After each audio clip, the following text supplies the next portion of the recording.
Pero tenemos hoy con nosotras a Georgina Orellana, que es la secretaria general de AMAT, que es el Sindicato de Trabajadores Sexuales de Argentina, y que es una organización de referencia, podemos decir, a escala internacional, de la autoorganización y del trabajo sindical de las trabajadoras del sexo, y también una referencia pues para ciertos modelos de sindicalismo y de organización de los sectores. ¿Perdón?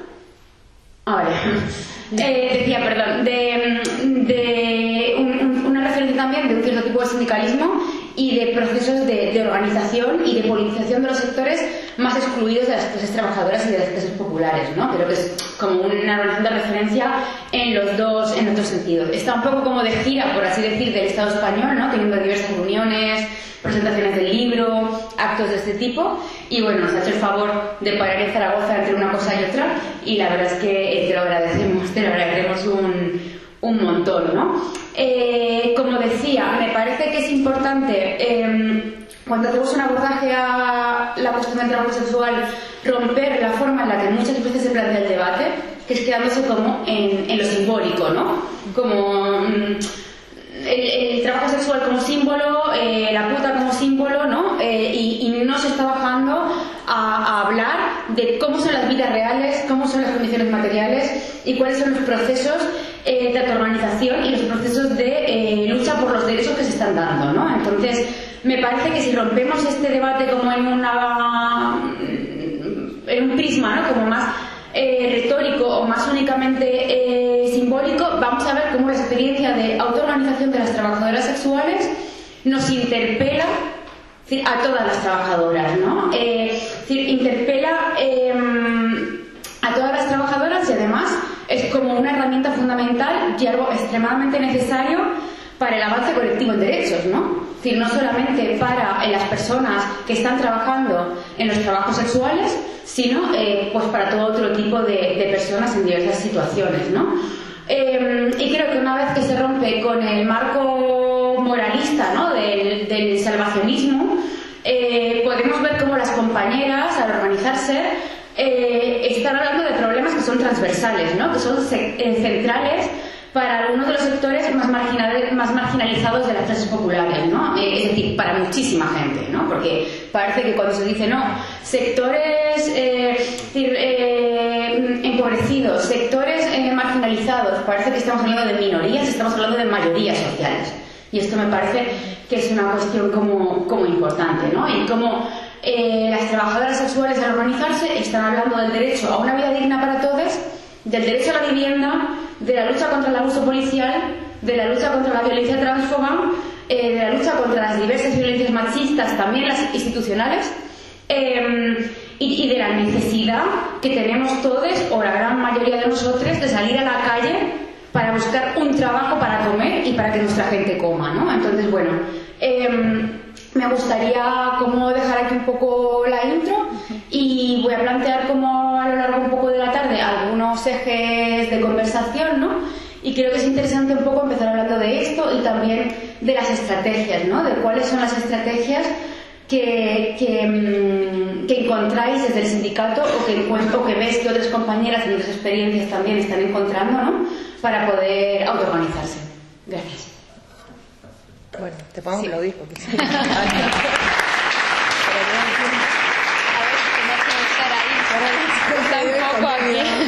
Ahí. Bueno, primero buenas tardes a todas y a todos. Agradecerle a las compañeras aliadas que están dispuestas a construir un feminismo con las putas, con las personas que ejercemos el trabajo sexual, que están dispuestas a sentarse con nosotras, a escucharnos. Así que gracias por la invitación a las compañeras que casi era como bajo una amenaza. Siempre que venís a España, nunca venís a Zaragoza. A ver cuándo te acuerdas que Zaragoza no todo queda en Barcelona, Madrid y Valencia. Somos la cuarta ciudad más grande. Era mucha presión. Así que bueno, acá estoy en Zaragoza compartiendo con ustedes, conociéndolas, aunque no me vayan a conocer el río, me vaya mañana en el Renfe sin haber conocido el río, pero muy contenta de poder ponerle rostro, ¿no?, a quienes en contextos mucho más difíciles se las han jugado, ¿no?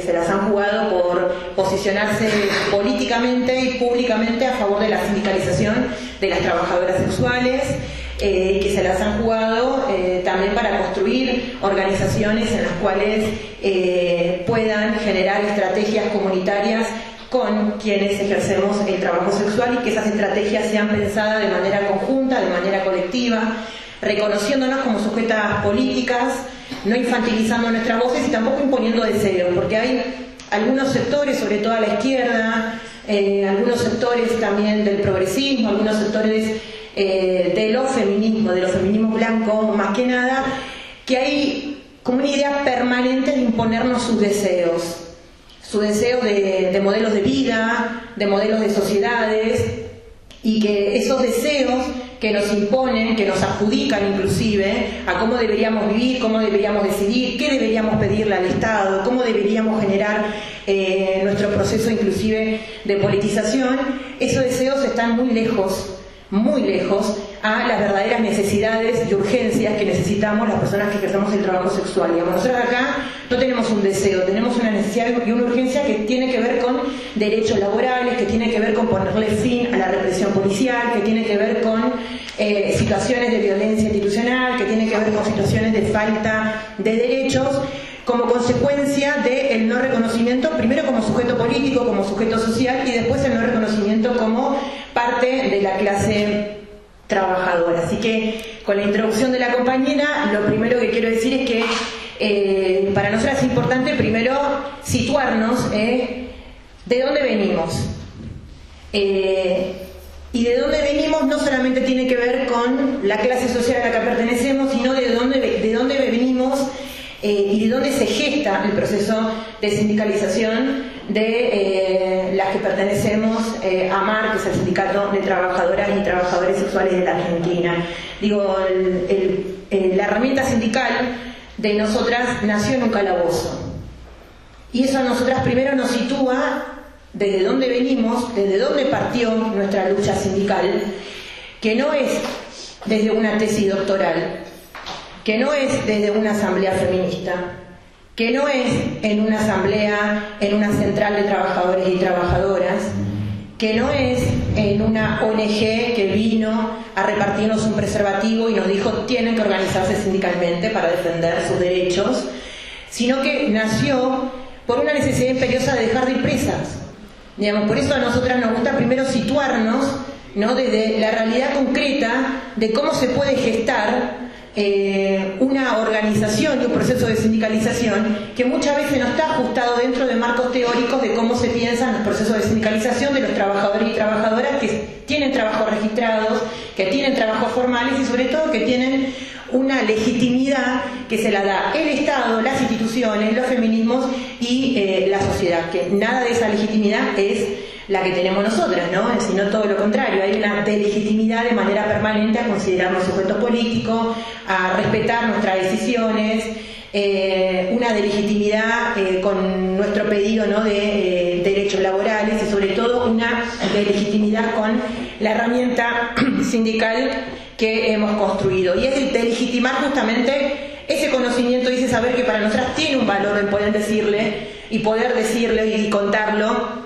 Que las primeras reuniones asamblearias fueron cuando las compañeras estaban detenidas, y que muchas de ellas nos cuentan, ¿no?, de que en parte las que las iban a visitar eran monjas, las oblatas seguramente, porque Argentina siempre ha mirado a Europa, una cosa muy colonialista que tiene, no sé por qué será, ¿no?, quizás porque nos robaron un poco el oro, pero las oblatas estaban en ese momento haciendo recorrida por las cárceles, por las comisarías, por las alcaldías, pero de su mirada asistencialista, que era llevarnos una frazada y llevarnos comida. Bueno, muchas gracias a Dios que hoy, estando presa, tenemos, ¿no?, esta suerte, esta mirada asistencialista que es la frazada y la comida. Pero después también venían antropólogas y sociólogas a hacernos entrevistas, estando presas. Digo, también hay que hablar del extractivismo que hay dentro de la academia, y también los modos de intervención que ha tenido la academia con nuestro modo de vida, con nuestro modo de organización y sobre todo con nuestras trayectorias y nuestras experiencias vitales en el ejercicio del trabajo sexual.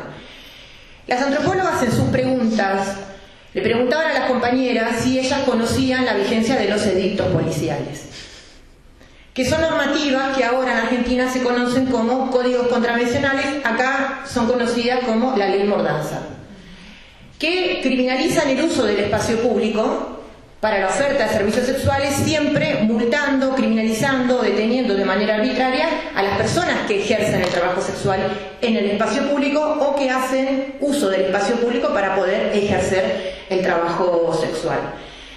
La respuesta de las compañeras le dijeron: no sabemos lo que es un edicto policial, desconocemos que haya edictos policiales. Y las antropólogas que querían llenar esas encuestas y poder elaborar un informe de cómo era la prostitución en la Ciudad Autónoma de Buenos Aires en los años 90, digamos hace 3 décadas atrás, le dijeron: bueno, ustedes van presas porque están vigentes esos edictos policiales. Así que las compañeras lo que nos cuentan es que ellas dejaron de responderle a esa encuesta, a esa entrevista por este grupo de antropólogas, y empezaron un poco a preguntarse: tenemos que saber qué es un edicto policial.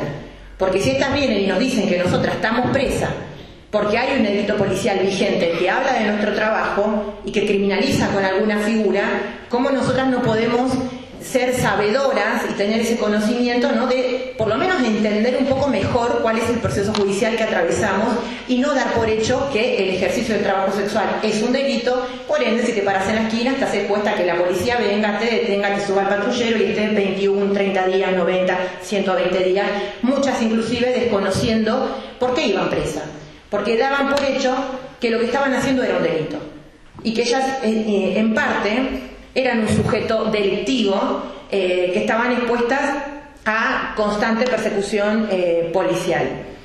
Así que cuando empezaron a informarse, a leer esos edictos policiales, lo primero que se dieron cuenta fue que tener conocimiento es tener poder, que la policía muchas de las cosas que hacía las hacía justamente porque ellas desconocían sus derechos y que la mejor forma para poder poner límites frente a esa represión policial era poder colectivizar ese conocimiento.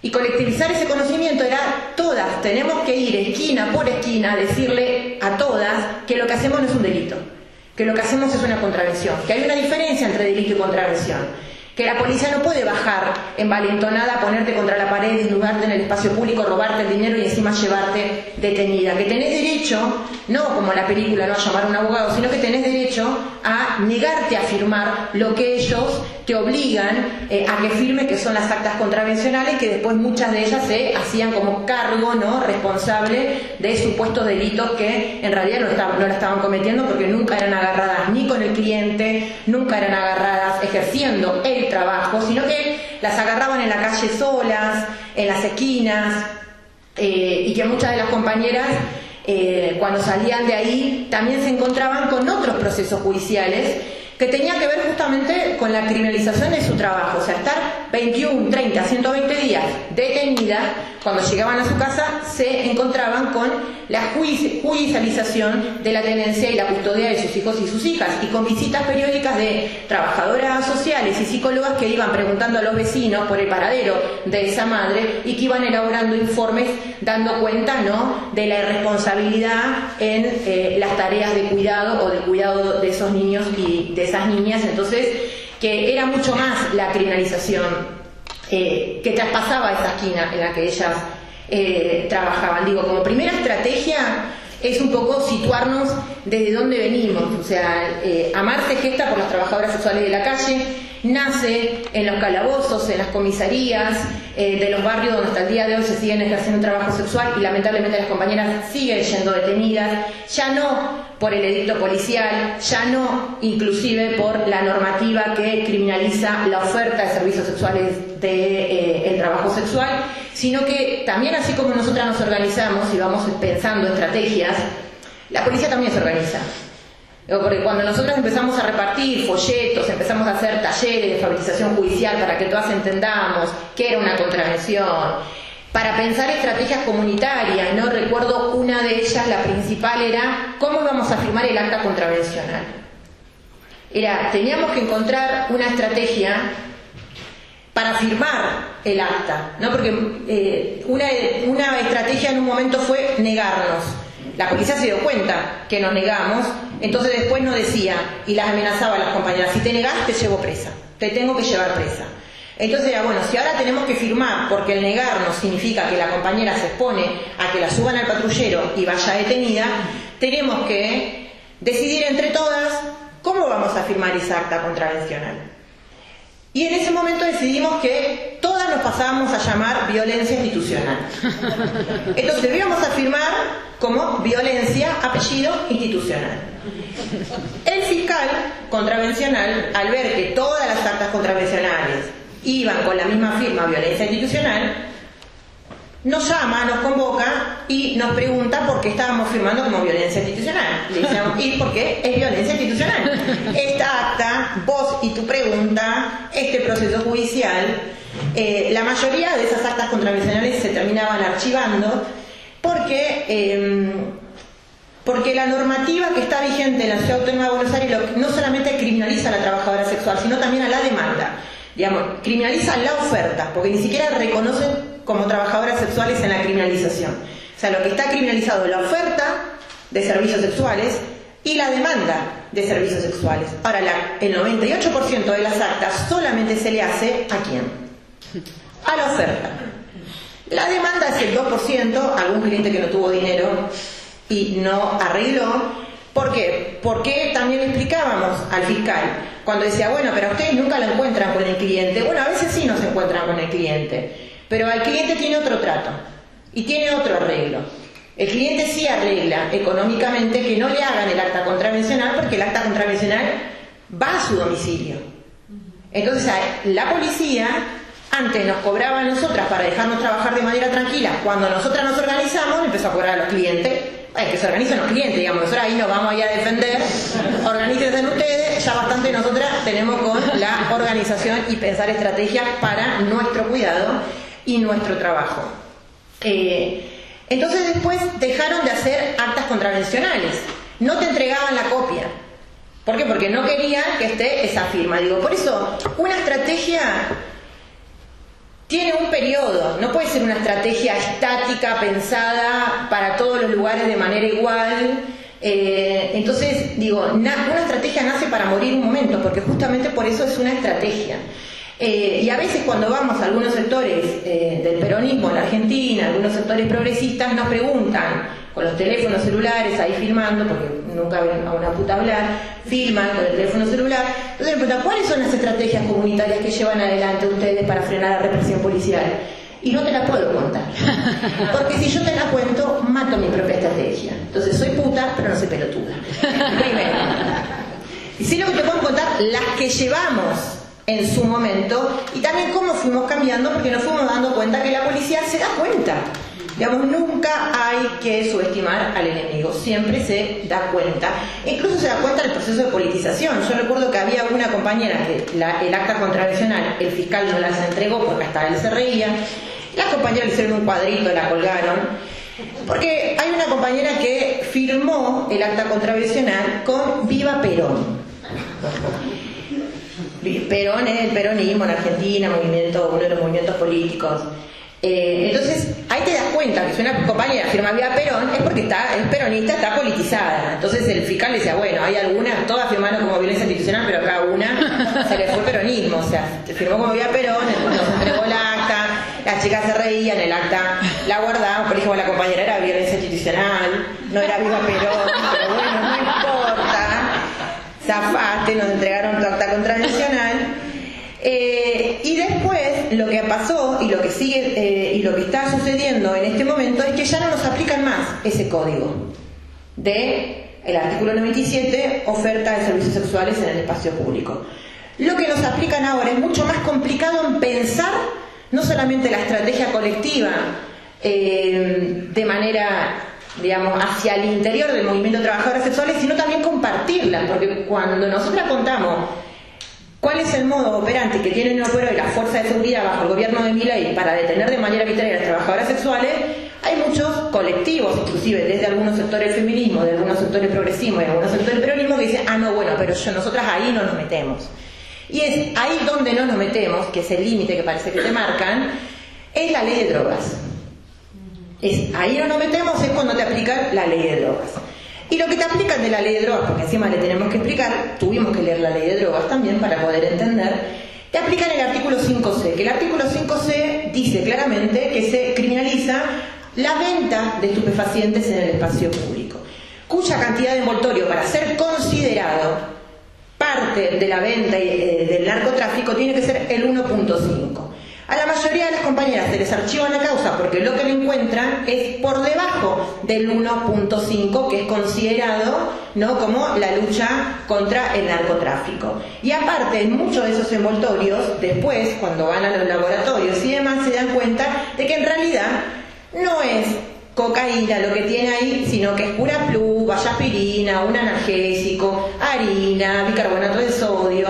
Y eso lo que habla, ¿no?, es de la precariedad, de la estrategia de supervivencia, que es la categoría, porque nos rehusamos a repetir categorías pensadas dentro de las estructuras colonialistas, racistas y blancas. Nosotras no vamos a llamar a lo que hacen las compañeras narcomenudeo, lo que llamamos es una estrategia de supervivencia. Cuando el hambre toca tu puerta, vos tenés que hacer y arreglarte con lo que tenga. La compañera tiene eso. ¿Cuál es el rol, por lo menos, que asumimos nosotras con el riesgo que implica? Porque también entendemos que hacer política implica un riesgo. Si no te vas a arriesgar, y la verdad que no estás haciendo política, estarás haciendo otra cosa. Pero hacer política implica un riesgo, implica una incomodidad, implica evitar una contradicción, pero sobre todo implica evitar el conflicto. Y para nosotras es un conflicto que una compañera toque la puerta de nuestro sindicato y nos diga, mira, no me metieron presa por puta, me metieron presa porque me encontraron 4 envoltorios. ¿Cuál es la decisión política? ¿Le cierro la puerta en la cara o le abro y le digo, bueno, mira, vení, pensemos juntas cómo salimos de esta? Porque nosotras no consideramos que la respuesta punitiva, que la respuesta del Estado tiene que ser punitiva y que esa compañera se coma 4 años detenida por vender lo que puede o hacer lo que puede para poder sobrevivir, como bien dijo la palabra acá la compañera en su presentación. Entonces ahí hay una estrategia también que pensar, que es más tirada de los pelos, que no todas estamos de acuerdo, que generó y genera mucho conflicto, mucha pelea, ¿no? Que nosotros tenemos una casa que se llama Roja, está toda pintada de rojo, inclusive las compañeras decían, bueno, ahora ya no van a dejar de decir la Casa Roja, nos dirán la Casa Blanca, ¿no? Y todas nos reímos. Bueno, la Casa Blanca está en Estados Unidos, no tenemos nada que ver con esto, esta es otra cosa, pero claramente, porque ahí lo que hay, ¿no?, tiene que ver con evitar esa conflictividad, es reconocer que también dentro de nuestros espacios políticos está el termómetro de la corrección política. No, la corrección política es decir qué está mal y qué está bien. Y de repente parece ser que los buenos están de este lado y los malos están al frente. Y hay una compañera nuestra que nos dijo, yo quiero ser mala, tengo derecho a ser mala, a que me puedan abrazar con mi rotura, a que si yo voy a un espacio feminista y digo, mira, vendo estupefaciente para poder comer, que nadie se espante y que el feminismo abrace esa ruptura porque está abrazando la precariedad, porque está abrazando la pobreza y porque se está dando la posibilidad de dejar de mirar el techo de cristal y poder reconocer que en el barro hay un montón de situaciones que tienen que ser abrazadas, resueltas y sobre todo que tienen que ser abordadas con una perspectiva de clase, no con una perspectiva moralista y puritana. Entonces, cuando le dijeron ustedes no pueden repetir esa práctica de la corrección política, no somos buenas nosotras, no vamos a pretenderle caer bien al minimalismo blanco que nos pretende que nosotras tengamos buenos modales, no vamos a tener buenos modales y tenemos que reconocer que dentro del colectivo de trabajadoras sexuales hoy en Argentina, para poder sobrevivir, hay un montón que se dedican a la venta de estupefacientes, como dice el Código Penal, al narcomenudeo, como dicen algunos sectores feminismo punitivista, pero para nosotras a una estrategia de supervivencia que el fin es pagar una habitación y tener al menos garantizada una comida por día, nosotras ahí también decidimos una estrategia. Y la estrategia es reconocer esa fractura, reconocer que habitamos esa conflictividad, poder compartir esa conflictividad, que supone una conflictividad permanente de evitar un conflicto en el cual hay compañeras que no están de acuerdo, otras que sí, pero que la política que nosotras habitamos es la política que tiene que resolver. La compañera golpee la puerta, traiga lo que traiga, la respuesta nuestra tiene que ser resolver. Hay que resolverle ese problema, como sea. Tenemos claro que hay dos cosas que no vamos a hacer para resolverle ese problema. No vamos a llamar a la policía, primero, y tampoco vamos a ir al Estado. Segundo, vamos a resolverlo con una estrategia comunitaria, que quizás para algún caso sirve y quizás para otro no. Pero entender que esa prueba y error. Porque no tenemos un manual en donde podamos decir estas son nuestras estrategias comunitarias. Las estrategias comunitarias sirven para un problema en un momento situado, después tiene que cambiar esa dinámica, esa estrategia, justamente porque la dinámica de las personas también se van modificando. Porque no es lo mismo el trabajo sexual en los años 90 al trabajo sexual ahora, porque no es lo mismo el contexto político, social y económico de los años 90 al contexto político, social y económico actual. Y sobre todo porque también durante muchos años, y con esto cierro, nosotras estuvimos dedicadas a explicarle al feminismo de la buena conciencia qué éramos.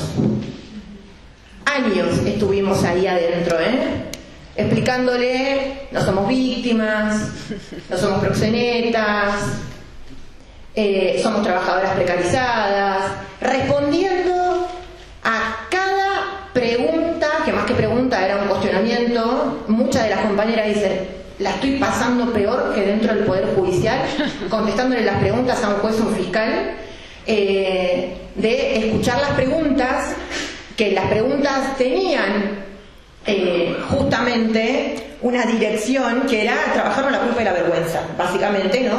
Frente a un público que estaba deseoso a ver qué respondíamos nosotras. ¿Sabrán responder? ¿Cuándo viene el sillazo? ¿No? Había compañeras que decían, bueno, ¿cuándo viene el navajazo acá? ¿No? Porque también si nosotras gritábamos o si nosotras nos molestábamos por la pregunta que nos estaban haciendo, ya éramos acusadas de violentas. Ahora, no te violenté. Mira, si vos me estás diciendo, me estás tratando como tarada, idiota, que yo no puedo elegir, y la verdad que no te voy a ir a abrazar y tampoco te voy a ir a aplaudir, por supuesto que me voy a enojar. Y el enojo es parte también, ¿no?, de un modo de hacer política, que es poder enojarnos con las formas que nos han tratado. Digo, en un momento, en un sector del feminismo en Argentina, nos han tratado como personas con una incapacidad de agencia.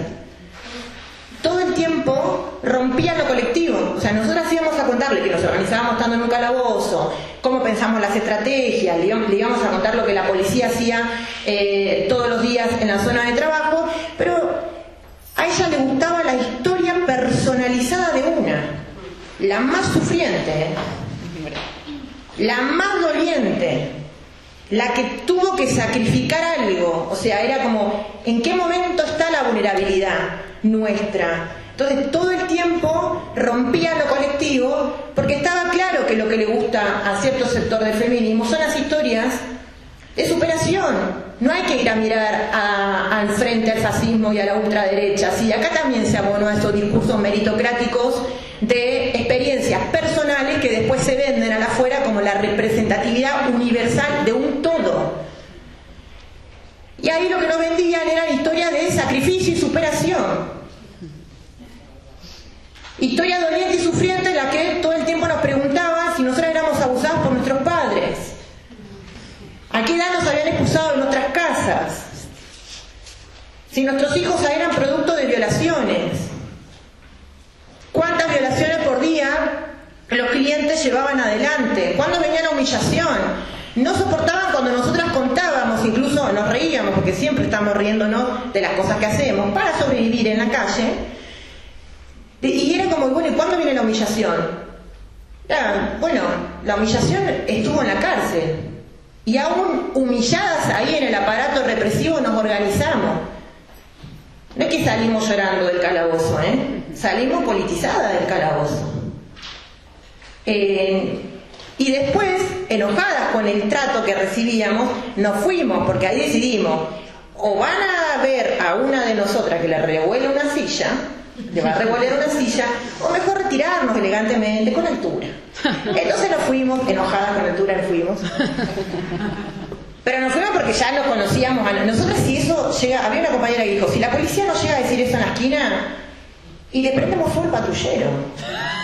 Ahora acá no, porque tenemos que ser políticamente correctas, no podemos prender fuego este espacio, tenemos que retirarnos. Y desde una mirada política decir, bueno, nos retiramos porque no estamos dispuestas a responder con la violencia que ustedes quieren que nosotras respondamos, y tampoco estamos dispuestas, ¿no?, a regalar nuestro tiempo. Nosotras, que para nuestro tiempo era un valor, ya ahí empezamos a decir, no vamos a perder el tiempo con ustedes a explicar algo que no van a entender, que no quieren entender, y que tienen por una definición política, teórica, ideológica, que para ustedes lo que nosotros hacemos no es trabajo. Listo. Eso no significa que yo deje de existir. Vos seguirás pensando que esto no es trabajo, yo seguiré puteando en la calle. Vos seguirás diciendo que la prostitución es violencia, yo seguiré diciendo que violencia son las condiciones laborales en las que tenemos que ejercer. Vos seguirás diciendo que nosotras somos víctimas, nosotras nos vamos a posicionar desde un lugar de clase, nosotras somos parte de una clase trabajadora. Vos seguirás diciendo que nosotras no elegimos, porque todo el tiempo decían, no puede ser considerado la prostitución un trabajo porque no se elige libremente. Bueno, contame un trabajo que se elija libremente. Uno. Y después, otra de las cosas con las que nos interpelaba muchísimo era la defensa del trabajo desde un sector del feminismo. Es decir, si nosotros vivimos un sistema capitalista, ¿por qué defendés que hay trabajos dignos y hay trabajadores y trabajadoras merecedoras de derechos laborales? Lo que tenés que estar es criticando al sistema, no defendiendo el sistema capitalista, diciendo que hay explotaciones que pueden ser aceptadas y otras que son condenadas porque tenés una cruzada moral con la parte del cuerpo con la que nosotras ejercemos, ¿no? Y ahí venía el escándalo, porque cuando nosotras le decíamos, mira, ¿sabes cuál es el problema? El problema es la concha, acá. Si ustedes reconocen eso, quizás la discusión va a ser más sensata, mucho más honesta. Si vos me decís, che, mira, yo no acuerdo con esto, quizás vamos a poder conversar desde otro lugar. Pero si vos me pones la lucha contra la trata, el proxenetismo, me acusás de que estamos defendiendo la explotación capitalista, me acusás de que somos funcionarios del patriarcado, y toda una batería siempre de acusaciones permanentes hacia nosotras, somos no como la responsable de todo. El capitalismo existe porque existimos las putas, la explotación existe porque estamos las putas, la trata de personas existe porque estamos las putas, o sea, los hombres violentos existen porque estamos las putas, el patriarcado existe porque estamos las putas. Es demasiada la carga de culpabilidad con la que nosotras tenemos que sostener. Ya no es necesario generar más carga y más culpa, porque tenemos que combatir el estigma puta, que ha hecho muchísimos estragos en la vida nuestra. No es fácil reconocerte puta. No es fácil salir y decir que yo ejerzo el trabajo sexual, defenderlo, organizarte y ser la cara visible. No es fácil sentarte con tu familia y decirle verdaderamente a lo que te dedicas. Y ni hablar, no es fácil alquilar una habitación siendo trabajadora sexual. No es fácil ir a un centro de salud y vengo a buscar preservativo porque ejerzo el trabajo sexual. No es fácil eso. No es fácil decirle a tu entorno a lo que te dedicas sin tener el temor de ser rechazada, de ser discriminada o de ser señalada o condenada. Digamos, no es fácil el reconocimiento político como trabajadora sexual, porque hay una condena social hacia nuestro trabajo y hay una condena moral y un control punitivo hacia quienes decidimos salirnos de ciertos mandatos, aún sin saberlo, de ser consideradas la otredad del sistema. Y desde ahí es que nosotras nos planteamos, primero decir, nosotros no venimos acá a convencer a nadie. Si ustedes quieren reconocernos como trabajadoras sexuales o no, problema de ustedes. Nosotras no necesitamos que nadie nos entregue el carnet. O sea, partimos de esa base. No vamos a ir al feminismo, que el feminismo nos entregue un carnet. Si no quieren que seamos feministas, es la verdad que seremos otra cosa, porque ese feminismo tampoco queremos ser, ¿no? Ese feminismo blanco, ese feminismo racista, ese feminismo que nos habla de romper el techo de cristal, que habla de modos y de deseos que, vuelvo a decir, no eran representativos de nuestras necesidades. Y con esto sí cierro. Una de las cosas que nos pasó en los espacios feministas hace 10 años atrás, en Argentina, antes de que nosotras volvamos triunfantes, tampoco es que nos recibieron con aplausos, pero volvimos triunfantes, porque ¿con qué volvimos? No volvimos con el libro de Rita Segato abajo el brazo, no volvimos con el libro de Rita Segato. Lo que volvimos es poder entender cuál era la disputa ahí adentro. Porque dentro de los espacios feministas hay disputa de poder, no hay sororidad, Porque nosotros nos vendieron ese espejito de la sororidad. Hay que ser sorora, no es no, bueno, cuando la puta, y si la puta dice que no, no, bueno, no, eso no, porque no es considerada, no somos considerados un sujeto político. Entonces tuvimos que, así como en el calabozo, nos formamos para poder entender por qué íbamos presa y qué era un edicto policial, para volver a los espacios feministas, nos formamos para ver por qué pensaban ellas lo que pensaban, y sobre todo habían dos palabras que a nosotras nos habían quedado atragantadas. No nos quedó atragantado el semen, porque muchas de ellas decían de que nosotras estábamos atragantadas del semen. No, estábamos atragantadas del semen, pero había dos palabras que nos quedaron atragantadas en ese momento, que era qué era el abolicionismo y qué era el patriarcado. ¿Por qué digo esas dos palabras? Porque cuando nosotras intentábamos hablar, se generaba todo un escándalo, se generaba como toda una incomodidad. Había muchas que decían, cerrándonos definitivamente la posibilidad de la escucha y de tener la palabra, era, no podemos seguir escuchando lo que traen ustedes porque nosotras somos abolicionistas. Era, bueno, ¿qué será esto, no? Y después, esto del patriarcado, que a una compañera le quedó cuando la compañera contó una situación puntual con un cliente, porque había una negación, como que nosotras no podíamos decidir porque el cliente tenía el dinero, por ende si tenía el dinero tenía la potestad absoluta de hacer con nuestro cuerpo lo que quisiera, que no había posibilidad de decisión, de negociación, de autonomía, de autogestión. Y una compañera le contó algo puntual con un cliente como para dar cuenta de que había autonomía ahí. Y sobre todo para dar cuenta de que ella tenía, más allá de la desigualdad, asimetría de poder que puede existir, ella tenía herramientas para poder defenderse. Contó algo puntual de un cliente que le dijo, mira, no es que el cliente viene, baja el vidrio y dice, subí que tengo 30 pesos. O sea, si el cliente me dice eso, primero le robo los 30 pesos y después le pateo el auto. Y le había contado algo que había hecho con un cliente que no le había querido pagar lo que habían acordado. Una maldad de la calle. Nosotras nos reíamos porque es algo de supervivencia, tenía algo que ver con nosotras, que eran los modos de supervivencia. Nosotras resolvemos así las cosas. No vamos a ir a denunciar al cliente. Ni tampoco, digamos, vamos a tomar una asamblea feminista para ver cómo resolvemos. Es en el momento. Y en el momento, a veces la violencia ha sido para nosotras una estrategia de supervivencia. Y ellas se espantaban de todo, de que le habíamos robado al cliente, que le habíamos pegado, se espantaban de esto. Nosotros le habíamos dicho, ella dice, porque ustedes están solas, indefensas en las esquinas. Bueno, si supieran, pero... Y nosotros dijimos, bueno, sí, pero tenemos herramientas de cuidado entre nosotras. Y que si te la contamos seguramente no vas a estar de acuerdo con cómo nosotras nos defendemos a nosotras, defendemos nuestro trabajo y nos cuidamos entre nosotras. Y le habíamos contado también que ese cliente que no le quiso pagar a la compañera lo vuelve a llevar a la zona para que la deje, y ahí nos cuenta a todas nosotras, antes de bajarse, por supuesto, a los gritos, que el cliente no le había pagado, ¿no? Y que necesitaba ayuda. Nosotros acorralamos al auto del cliente y por supuesto no le pegábamos patadas, porque somos señoritas, digo. Nos sacamos los zapatos y le dimos un tacazo en el auto, que no me había abollado, no importa. Y todas nos reíamos porque decíamos, tiene un valor para nosotras el zapato. Ustedes lo estereotipan eso, pero ¿sabés cuántas veces un taco aguja nos salvó de un machirulo? ¿Sabés cuántas veces el machirulo sacó la billetera y la tiró para que no le sigamos rompiendo el auto y abollándolo? Y todas nos reíamos, ellas espantadísimas con lo que estábamos contando, espantadas con lo que estábamos contando, y han dicho, nosotras no podemos defender porque ustedes lo que hacen le es funcionar al patriarcado. Y ahí dijimos, ¿qué será el patriarcado? Y una compañera, todo eso que yo le estoy contando está en el libro, no es que...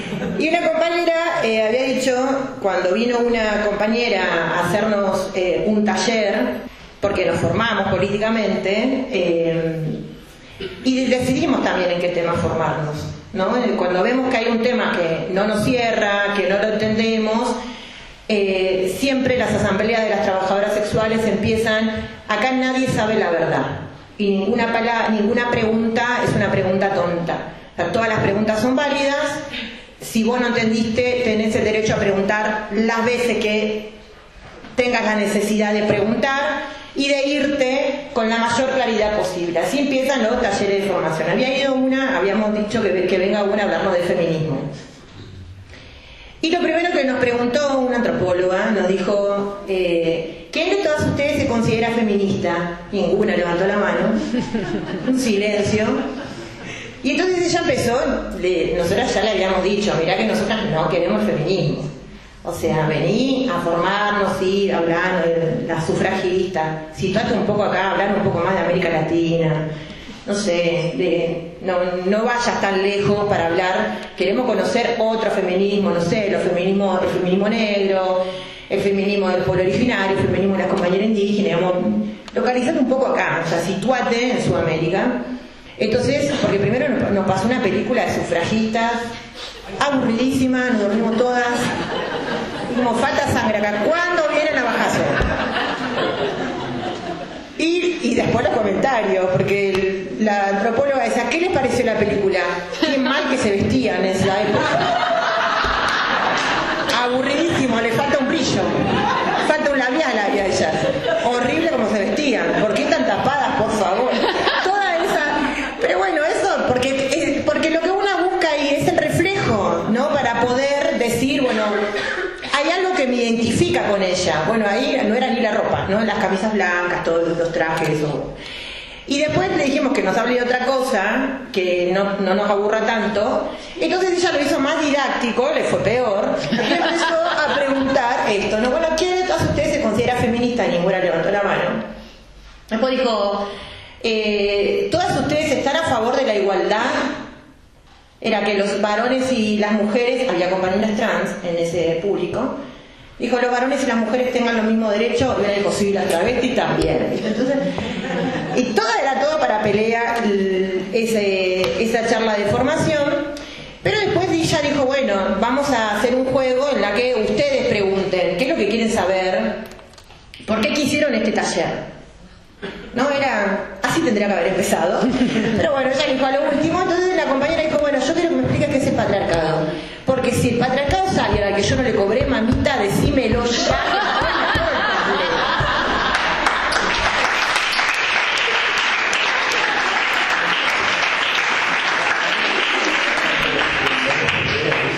Y ella de ahí la situamos, le dijimos, bueno, a ver, porque la ANBE, que nosotras contamos cómo nos defendíamos con los clientes, los tacazos, el auto y demás, para situar, porque le estaba preguntando eso. Entonces empezó a hablarnos del patriarcado. Cuando empezó a hablar del patriarcado, todas nosotras quedamos anodadadas de lo que era el sistema patriarcal. Y una compañera dijo, qué hijas de yuta, tenemos que volver. No para cuchillarlas, sino para decirles que ahora aprendimos.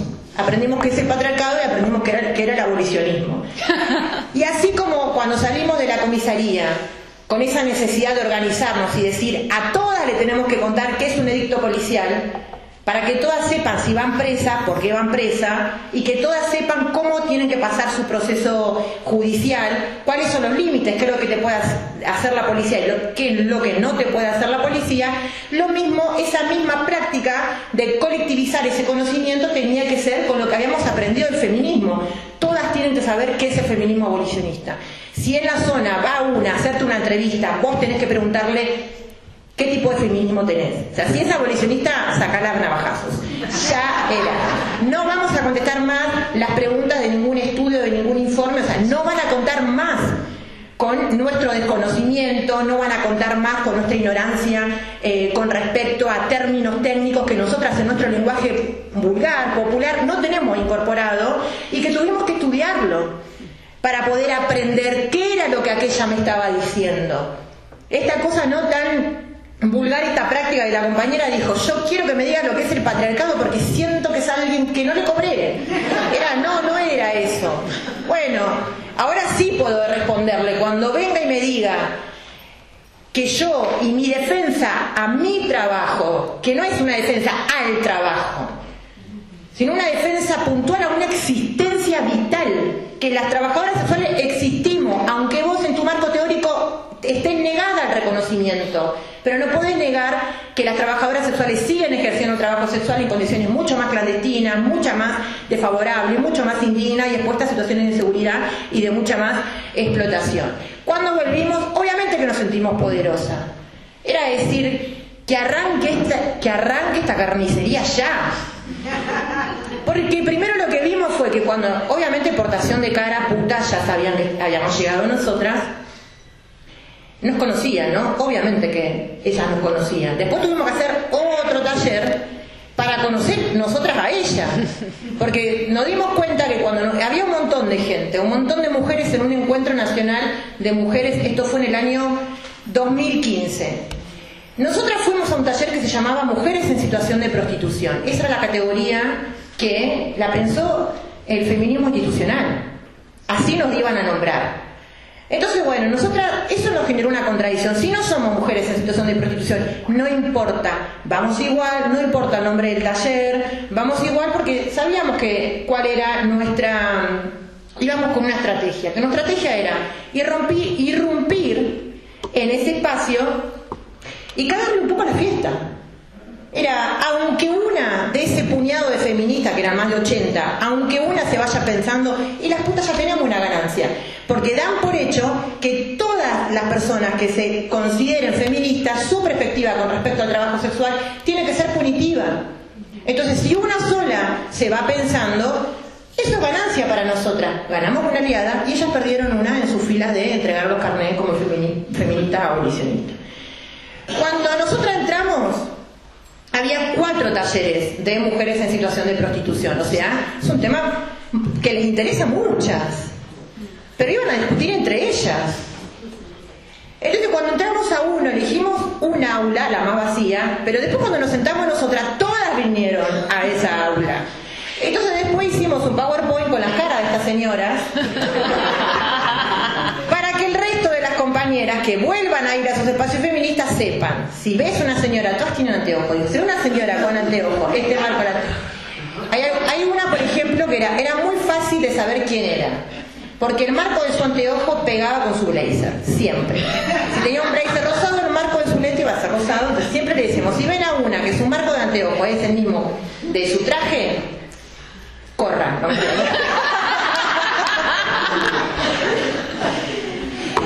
Digo, porque era una feminista de hace muchos años que está ahí dentro del Poder Judicial.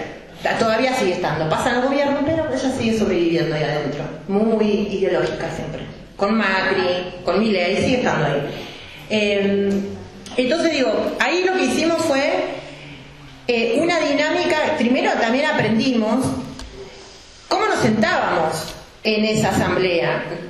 O sea, ya estábamos en otra posición, no una posición defensiva, estas nos vienen a atacar, era una posición, bueno, acá ya perdimos acá. Todo lo que salga de acá ya es ganancia.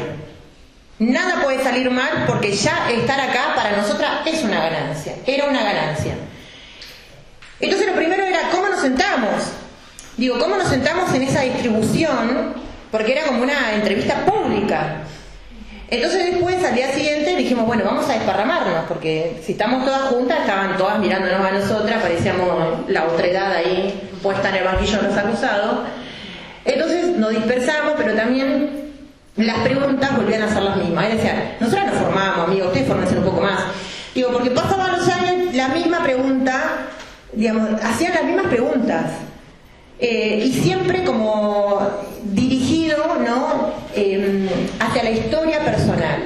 Entonces también era eso, cuidado con esa metodología de romper lo colectivo que llevamos y querer empezar por que una cuente la historia. Cuando va dirigida de ese modo, nosotros tenemos que decir, mira, nosotros no venimos a hablar de nuestra historia personal, venimos a hablar de una lucha colectiva y sindical. Lo personal para ustedes es político, para nosotras lo colectivo es político. Lo personal no nos movilizó a nosotras para politizarnos, lo que nos movilizó es justamente las cosas que teníamos en común, el estigma, la falta de derecho, la cárcel, la persecución, la mirada moralista y de control punitivo que tienen algunos sectores de la sociedad y también las estructuras dentro del Estado. Y ellas, bueno, en esta dinámica, lo que sí, digamos, cruzaron un límite, fueron cruzando límites, cuando vieron las contestaciones nuestras, fueron cruzando un límite, que es apelar al discurso del pánico moral y del pánico sexual. No ya, porque ya sabían que nosotras, o sea, habían encontrado, ellas rápidamente se dieron cuenta de que nosotras íbamos preparadas, que nosotras no estábamos a la defensiva, digamos que teníamos otro tipo de conocimiento. Ya no era dirigido ese pánico moral y el pánico sexual a nosotras, sino a todo el resto que fue a escuchar y que no había hecho ningún tipo de pregunta. Era un modo de aleccionar a ese otro que estaba revisándose su feminismo. Y muchas personas que fueron a decir, porque ahí empezó nosotras ya, cuando vimos que había un cuaderno y una lapicera, era, tenés que decirme lo que escribiste, si no, no salís de acá. Porque, y después se los explicábamos, porque había un montón de personas que no hablaban, que no preguntaban, pero escribían un montón. Esa, ¿qué se está llevando este? ¿No? O esta. Y después se lo preguntamos a algunos. ¿Saben por qué le preguntamos la libreta y la lapicera? Porque quien tiene para nosotras siempre la libreta y la lapicera es la policía. Entonces, si nosotros venimos a un espacio feminista y hay alguien que tiene una libreta y una lapicera, se lo tenemos que preguntar. Y la compañera, bueno, está toda temerosa, porque imagínate, 5 putas que te están ahí arrinconando, mostrame tu cuaderno. Esa compañera dijo algo que para nosotras fue clave. Dijo, es la primera vez que tengo una puta enfrente mío. Tenía 4. Y es la primera vez que tengo, o sea, ella dijo, yo hice una tesis doctoral de la prostitución. Hostia, chaval. Pero nunca entrevisté a ninguna. ¿Cómo? ¿Y te aprobaron? ¿Estás recibida? Y lo dijo de una manera honesta y sensata, incluso con sus ojos casi llorando, era, no te vamos a pegar. Casi llorando, y dijo, bueno, me hicieron tirar todos los libros abolicionistas de mi biblioteca. Y nosotros dijimos, bueno, hay 2 cosas que tenemos que hacer. Primero, seguir hablando para que más como estas sigan escribiendo sus libretas y sigan quemando los libros abolicionistas de su biblioteca. Y tenemos que escribir libros también. Porque si estas se van a formar con libros, bueno, que empiecen a tener la posibilidad de leer a las putas en primera persona. De aprender algo de nosotras, porque nosotras no venimos a hablarle de una idea de libertad sexual, de liberación sexual. Esa no es la lucha nuestra lucha es de clase. Nosotros lo que queremos venir a compartirle un poquito de nuestra realidad, pero también de nuestros conocimientos y de nuestros saberes que estamos en la calle, que para nosotras tienen un valor que no te lo enseña la universidad, que no te lo enseña a hacer una tesis doctoral, estudiando a las migrantes, estudiando a las trabajadoras sexuales, estudiando a los manteros, estudiando a los vendedores y a las vendedoras ambulantes. Hay una distancia, que la distancia es la clase. Entonces, mientras sigamos sosteniendo estos privilegios de no repensarte, que hay personas que hacen con su vida quizás cosas que vos no harías con la tuya, pero eso no significa que vos tenés la potestad de poder negarle a esa persona derecho a hablar, a organizarse y a exigir una intervención del Estado que no sea a través de la represión y la cárcel. Así que nuestra lucha es esa, es de clase. Nuestra lucha no es que ustedes estén convencidos, porque las convencidas tenemos que estar nosotras, y nosotras estamos convencidas, porque aunque nos hayan tirado todo el aparato represivo encima, aunque nos hayan judicializado la tenencia y la custodia de nuestros hijos, aunque nos hayan prohibido los avisos clasificados, aunque nos hayan prohibido los cabarets y la busquería, aunque hayan reformado la ley de trata y hayan ampliado el concepto de explotación, criminalizando toda forma de organización de trabajo sexual en espacios privados, aunque nos hayan impuesto las peores situaciones de arbitrariedad y de abuso por parte de la policía, hay algo que no logran nunca. Nunca van a lograr contar, ni con nuestro silencio, ni con nuestra vergüenza.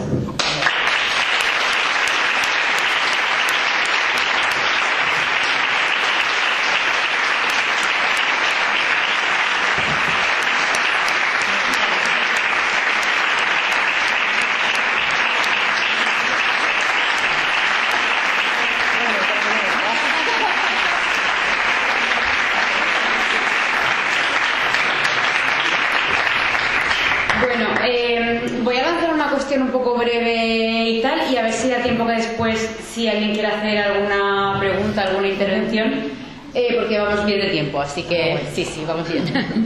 Sí, me ha parecido, bueno, más cosas, ¿no? Pero hay una cosa que me resonaba bastante, que es como este cambio de estrategia en la criminalización, ¿no?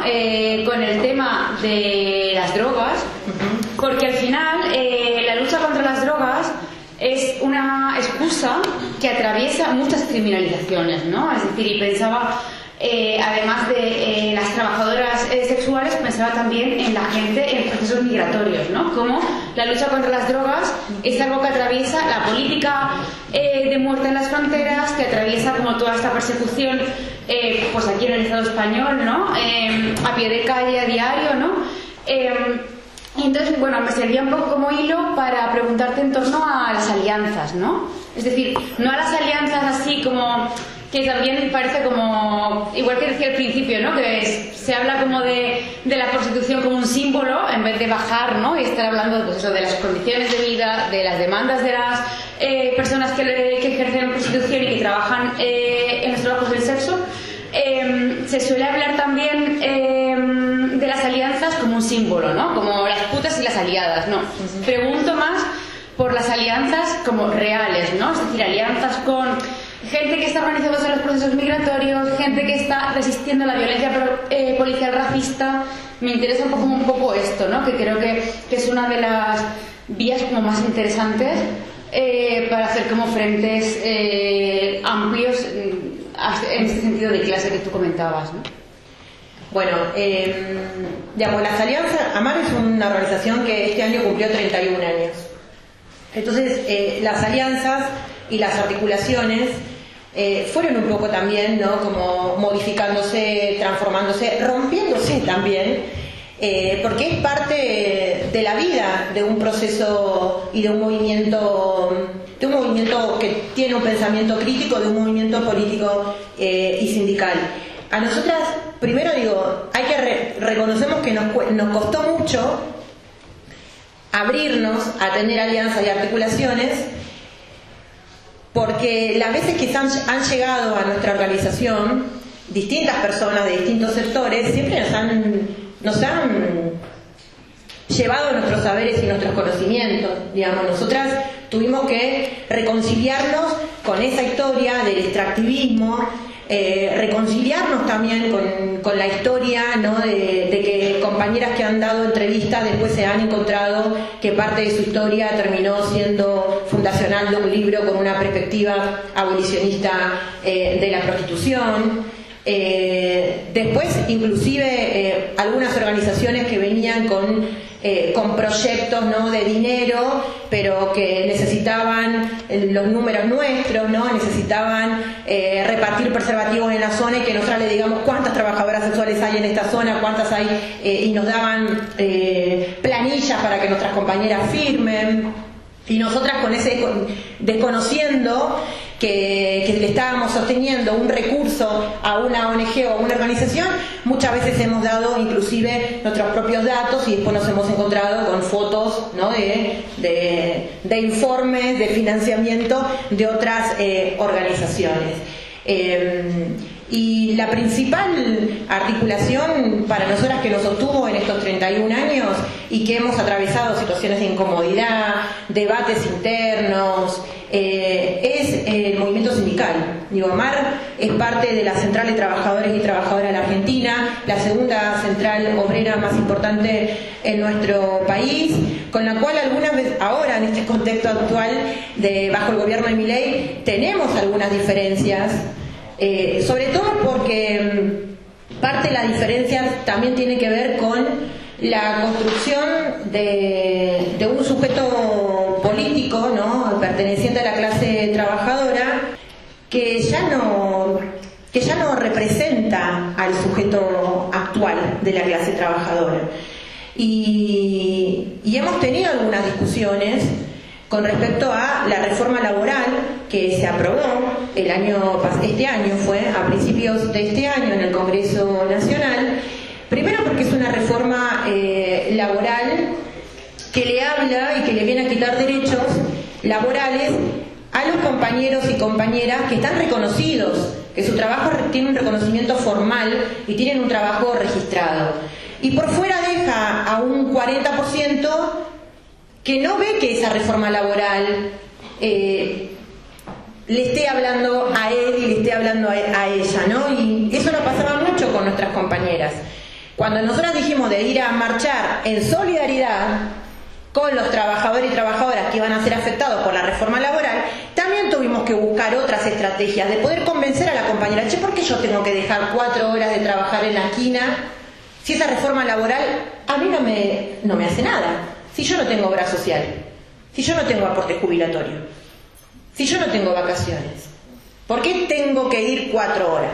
Entonces, digamos, esa discusión también partió de reconocer, claro, que le estaba hablando al trabajo formal y después buscar otras dinámicas, incluso para convencernos a nosotras mismas, decir, bueno, si ellos que tienen derechos laborales, viene un gobierno como el de Milei a quitárselo, el horizonte nuestro no va a ser de reconocimiento laboral. ¿Por qué a nosotras sí nos van a dar derechos si estamos viendo que los mismos derechos que nosotras queremos y tienen los compañeros y compañeras cuyos trabajos son registrados y formales en el sistema, como obra social y jubilación, se lo están quitando, se lo están acortando, se lo están achicando, se lo están modificando? No pretendamos que el horizonte nuestro sea de justicia social y de obra social y jubilación. Y después también el reconocer que hay un sector de la clase trabajadora, que seguramente acá en el Estado español también pasará, le habla a un sujeto político que no es el representativo de la conformación actual, de cómo está compuesta la clase obrera. Eso nos pasa mucho a nosotras con los compañeros y las compañeras cuando le hablan a un sujeto que tiene un martillo en la mano con una bandera roja y entra a una fábrica. Bueno, esta tiene un taco, una navaja en la cartera. El otro tiene una bicicleta, está arriba de un auto, haciendo Didi o haciendo Uber. La otra compañera se compró un aparatito para hacer las uñas y hace uñas y manicure como estas uñas a domicilio. No necesita alquilar un local, va a domicilio, se publicita en las redes sociales. Para eso tiene que tener un teléfono celular y si es iPhone mejor, aunque su casa no tenga ni siquiera una calle de asfalto o conexión al gas natural. Y nosotras hablamos de esa descomposición, ¿no?, del tejido social y también de esos otros deseos que tienen esas personas. Porque la compañera que hace uñas y que se compró el aparatito y todos los elementos de trabajo, cuando vos le hablas del trabajo informal, sale disparando. Cuando vos le hablas de entrar al sistema y hacerte monotributista o darte de alta en el sistema para aportar, ella te dice, yo no te voy a aportar. ¿Por qué debería aportar? ¿Cuáles serían mis beneficios? Si yo no pago alquiler en ningún lugar, no tengo local.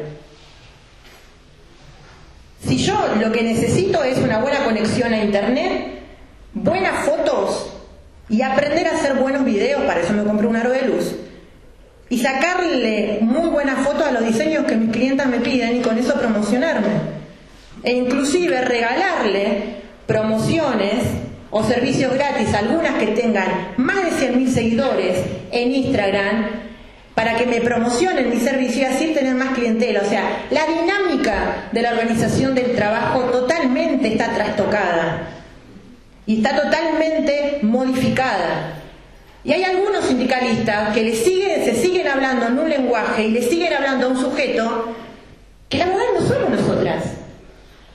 Y no son estos compañeros y estas compañeras que también habitan espacios, que viven en el mismo barrio que nosotras, que conversamos inclusive de la precariedad, conversamos inclusive de algunas dificultades que atravesamos cuando no hay trabajo, cuando baja el trabajo, ¿no? La preocupación de no tengo clientes nosotras, pero tampoco tiene cliente la piba que hace las uñas, o que la policía lo paró al pibito que hace rider y le sacó el dinero y le robó el celular.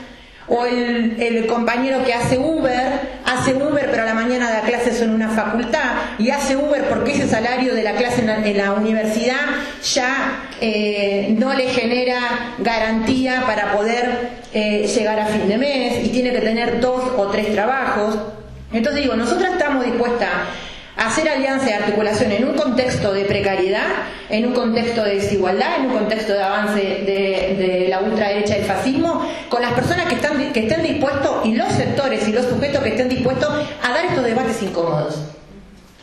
Porque a nosotras nos incomoda el racismo, nos incomoda el extractivismo, pero también nos incomoda el sostenimiento de ciertas jerarquías dentro de nuestros propios espacios políticos, y nos incomoda cómo se clausura la posibilidad de tener un pensamiento crítico, de criticar al sistema, de criticar el funcionamiento de las instituciones, de criticar las intervenciones del Estado y de hablar de nuevos deseos.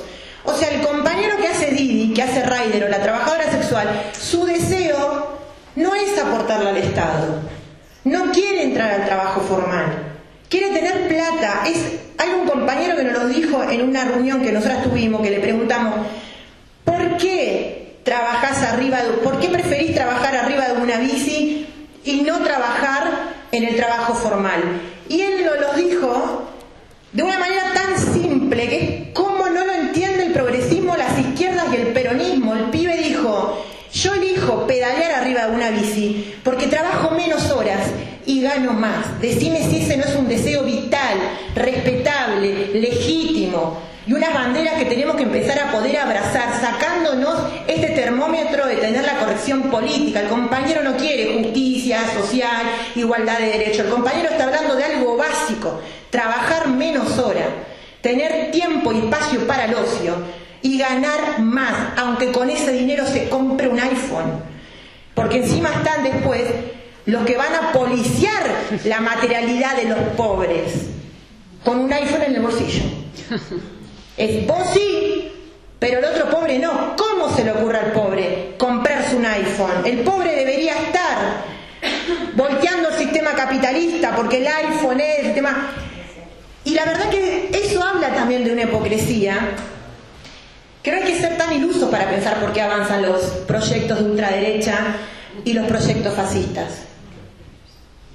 No hay que hacer un libro, digamos, porque ahora estamos cansadas, agotadas de leer libros que nos explican cómo llegó el neoliberalismo. Hermano, el pibe te lo dijo en 2 palabras: llegó el neoliberalismo porque mientras vos tu deseo está puesto en un sujeto de los años 70, el sujeto actual te está diciendo, yo no voy a ir a una fábrica, no voy a ser explotado por este sistema, ni 12 horas, ni tampoco por un salario de mierda. Yo voy a pedalear para trabajar menos y ganar más. Y eso también tiene que ver con una elección nuestra y una decisión, digamos. ¿Por qué decidimos ejercer el trabajo sexual? Porque trabajamos menos horas y podemos ganar un poquito más que limpiar una casa. Y porque hay ciertos sectores del feminismo que no están dispuestas a reconocer que las putas decidimos ser putas porque los trabajos que tienen para ofrecernos son trabajos de mierda. No están dispuestas a reconocer que los trabajos que les ofrecen son trabajos que ellas no quieren hacer y que necesitan que les sostengamos el sistema a las pobres. No, las pobres no te vamos a lavar tu bombacha, no te vamos a lavar la vajilla, no te vamos a cuidar a tus hijos. No estamos dispuestas a regalar nuestro tiempo, nuestra fuerza de trabajo y nuestra explotación para que después vos hagas tu tesis doctoral y encima hables de nosotras. No nos cierra ese proyecto porque por todos lados nos dejas afuera. No hay ninguna posibilidad en que nosotras entremos. Y después hay otra cosa, decimos, este sistema para nosotras está agotado. No vamos a defender un sistema que está agotado.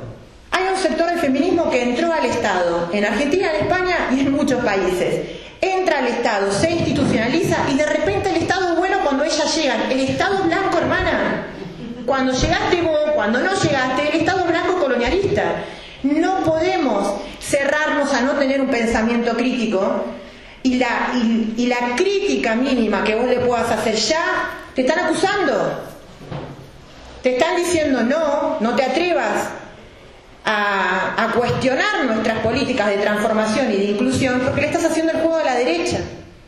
Cuando en realidad nosotros decimos, no estamos en el juego de derecha, justamente estamos diciéndote, despertate hermana, porque la política que vos estás llevando adelante, estás arrasando con las compañeras migrantes y con las trabajadoras sexuales.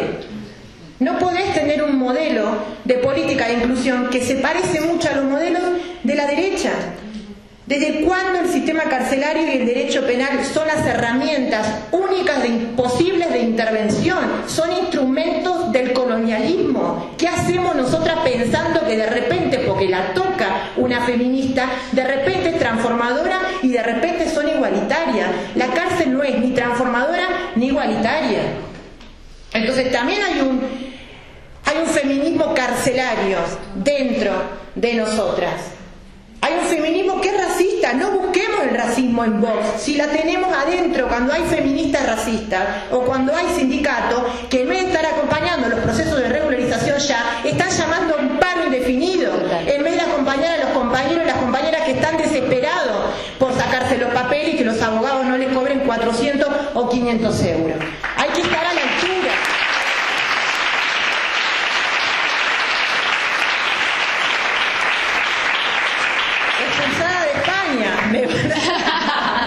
Por comisiones obreras. No importa, digo, después lo de comisiones obreras, lo digo porque después van a la central de trabajadores, a nuestra central, y hablan como que abrazan a todo el mundo.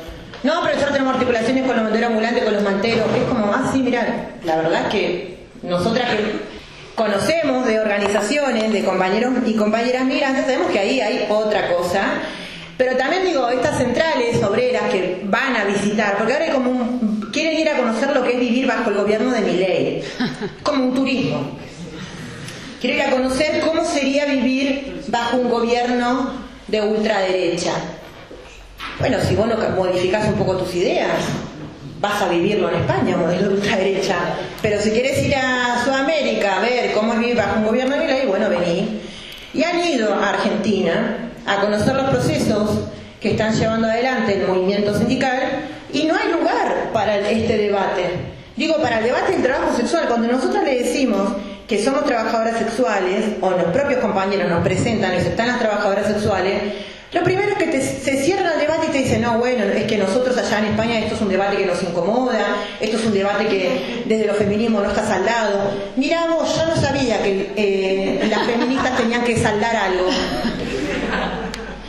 Porque nosotros te estamos diciendo que acá estamos organizadas y en España también tienen distintas organizaciones de trabajadoras sexuales, en Barcelona, en Madrid, digamos, en el País Vasco, en Valencia. No somos solamente nosotras las únicas que pensamos el modelo de sindicalización. En tu propio país tenés un montón de compañeras que también están en la mierda y aún así están pensando que la salida para esa precariedad, para esa explotación y para esa criminalización es politizarse y es organizarse de manera colectiva. Volviendo a la pregunta digo, esto para tener en cuenta que nosotras no vamos a sentarnos con los blancos burgueses, no vamos a sentarnos con los que fueron responsables en parte de la criminalización hacia nuestras compañeras. Primero siempre se lo decimos, pidan perdón, después me siento, pero reconocer que cuando estuviste dentro del Estado, tu política dirigida para el movimiento de trabajadoras sexuales fue una política represiva. Reconocí algo. No podés estar defendiendo todo el tiempo la institucionalidad, porque vos tenés que estar defendiendo al pueblo. Y las instituciones a veces para el pueblo no son elementos, instrumentos transformadores, son la mierda. Y después también, chicas, ¿desde cuándo defendemos las instituciones? ¿Desde cuándo somos tan institucionalistas nosotras? No de pensar que el Estado es bueno para la vida del pobre. El Estado es malo para nosotras. Ha sido el que nos pisó la cabeza. No queremos este Estado. Queremos otro. Pero para poder conformar ese otro Estado, tenemos que estar dispuestas a evitar el conflicto y a dar los debates incómodos. Si vos no estás dispuesto a evitar el conflicto y a dar los debates incómodos y solamente unirte para frenar a la ultraderecha, cuando estés en el gobierno vas a volver a repetir la misma lógica punitiva y represiva. Entonces las articulaciones tienen que tener conciencia, sobre todo para nosotras, de con quién nos sentamos y para qué. No te voy a sentar para regalarte una foto y decir estoy acá siendo parte de la resistencia. No sos parte de la resistencia, vos fuiste parte de las instituciones. Las que siempre estuvimos en la resistencia, resistiendo la precariedad, el hambre y la violencia, fuimos las putas, las travestis, las migrantes, los trabajadores informales y las personas en situación de calle y con consumo problemático. Esos son los sujetos que siempre estuvimos en los procesos de resistencia. Vos fuiste parte de las instituciones y cuando fuiste parte de las instituciones, lejos de ampliarle derechos a esos compañeros, nos pisaste la cabeza. Y nos hundiste más, y nos dejaste más en el fondo de olla, más hundida, más precaria y más expuesta a situaciones de violencia. Así que para nosotros las articulaciones son con los sujetos incómodos, con los que estén dispuestos a incomodarse, aunque después no pensemos iguales, porque también es esa otra cosa de sí o sí yo me tengo que juntar con el que piense igual que mí. No, yo me quiero juntar con el que no piense igual que yo, porque por ello soy la equivocada. Me quiero juntar con ese pibe cuando nosotros decimos, pero el Estado te tiene que servir para algo.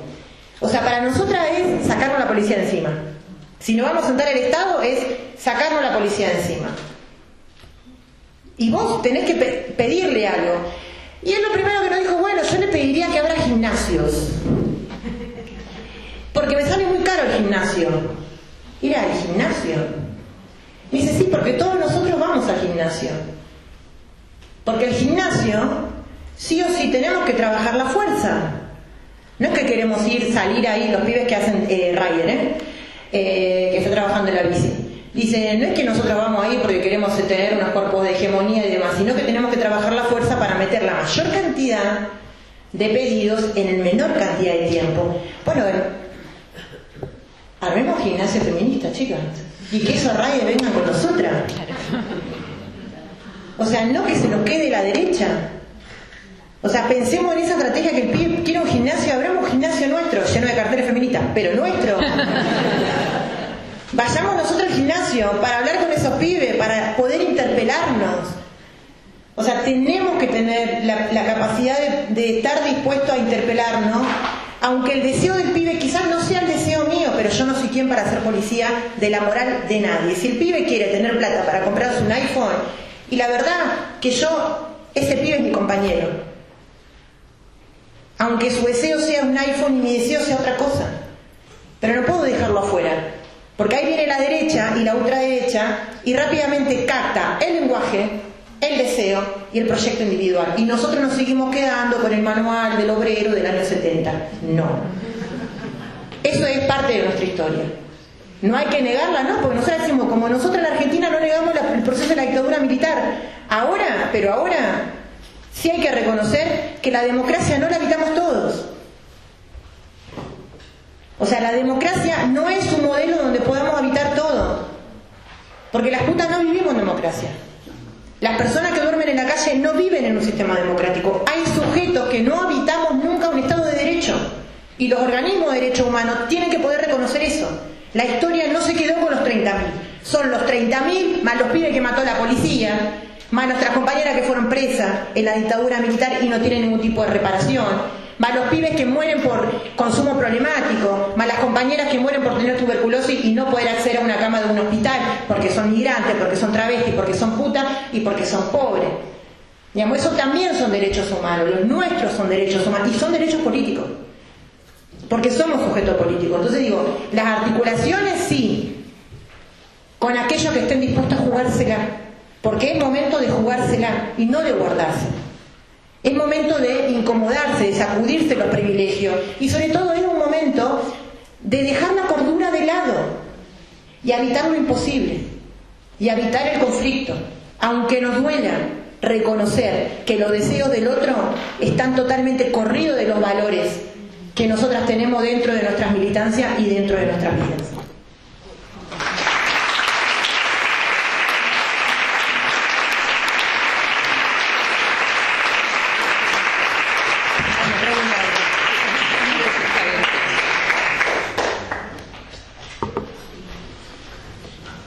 Sí, me dicen que sí, que habrá un par de preguntas, que estaba viendo un poco el tiempo.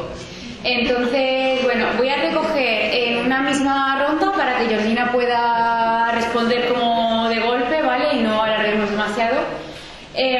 Mientras que os animáis un poquillo a ir levantando manos, me acordaba de esto que dice Holly Lewis, ¿no? De que la solidaridad no es un premio por estar en la línea correcta, ¿no? Que la solidaridad es una responsabilidad de cada una, ¿no? Para con nuestras compañeras. No es un premio que le otorgamos a quien entra dentro de ciertos valores o de cierta línea de conducta, ¿no?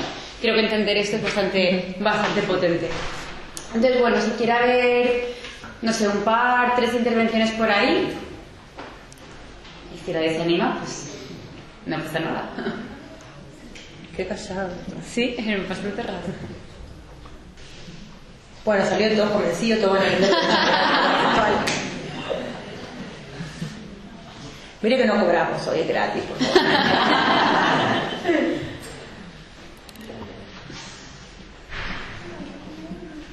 Bueno, recordar mientras tanto, sí. Recordar mientras tanto que está a la caja de resistencia, ¿vale? Para que nos vayáis sin aportar para la... Sí. Allá me dijeron una seña, ¿no?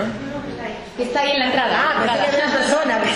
No, me estaba señalando que estaba allí en la entrada. Esto, para que Georgina se lo pueda llevar para la Casa Roja. Sí, igual podrías contar, Georgina, un poco la Casa Roja, ya que... Hablarnos un poco del proyecto. Bueno, brevemente para no aburrirlos.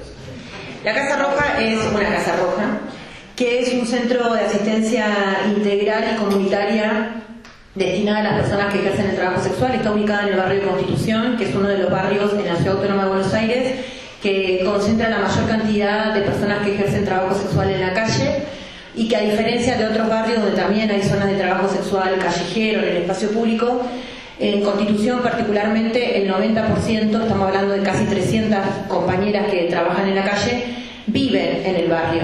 O sea, viven en pensiones, alquilan habitaciones en hoteles de familia, hay algunas compañeras que se encuentran en situación de calle. Entonces hay un conflicto de manera permanente, no solamente con la policía, sino con los vecinos, con un grupo de vecinos, conflictos habitacionales, cuando las compañeras son desalojadas porque no tienen cómo sostener económicamente esos acuerdos de palabra y esos montos excesivos que les cobran por el alquiler de la habitación en un hotel. Y el proyecto primero fue pensado que teníamos que tener un espacio propio. O sea, nosotros tenemos una oficina que está dentro de la Central de Trabajadores y Trabajadoras de la Argentina, pero es muy formalita para entrar. Entonces te encontrás con una persona de seguridad que es un compañero, que tuvimos que hablar un montón de veces para sensibilizarlo cómo era el trato para con nuestras compañeras, pero tiene un timbre. Entonces vos, y tenés que anunciarte, ¿no? Tenés que entrar, anunciarte a dónde vas, nombre, apellido, te anotan en una planilla de DNI. Ahí teníamos una barrera, es decir, muchas de nuestras compañeras no quieren dar su nombre, apellido, su DNI, sobre todo cuando van justamente a la oficina del sindicato para denunciar alguna situación de arbitrariedad, de violencia institucional o que atravesar algún proceso judicial. Después los horarios, digamos, el horario que tiene la oficina de la Central de Trabajadores, que la compartimos con muchos otros sindicatos que también tienen sus oficinas ahí, es un horario muy temprano, es un horario compatible con nuestra realidad. Se levantan muy temprano los trabajadores formales, las informales no. Entonces abre a las 9 de la mañana y cierra a las 5 de la tarde, justamente cuando las putas se levantan, y cuando empieza nuestra dinámica de la cotidianidad, ¿no? Entonces decíamos, bueno, está bien sostener esta oficina, ya no vamos más hasta ahí, pero no nos van a echar porque saben el quilombo que la armamos ahí.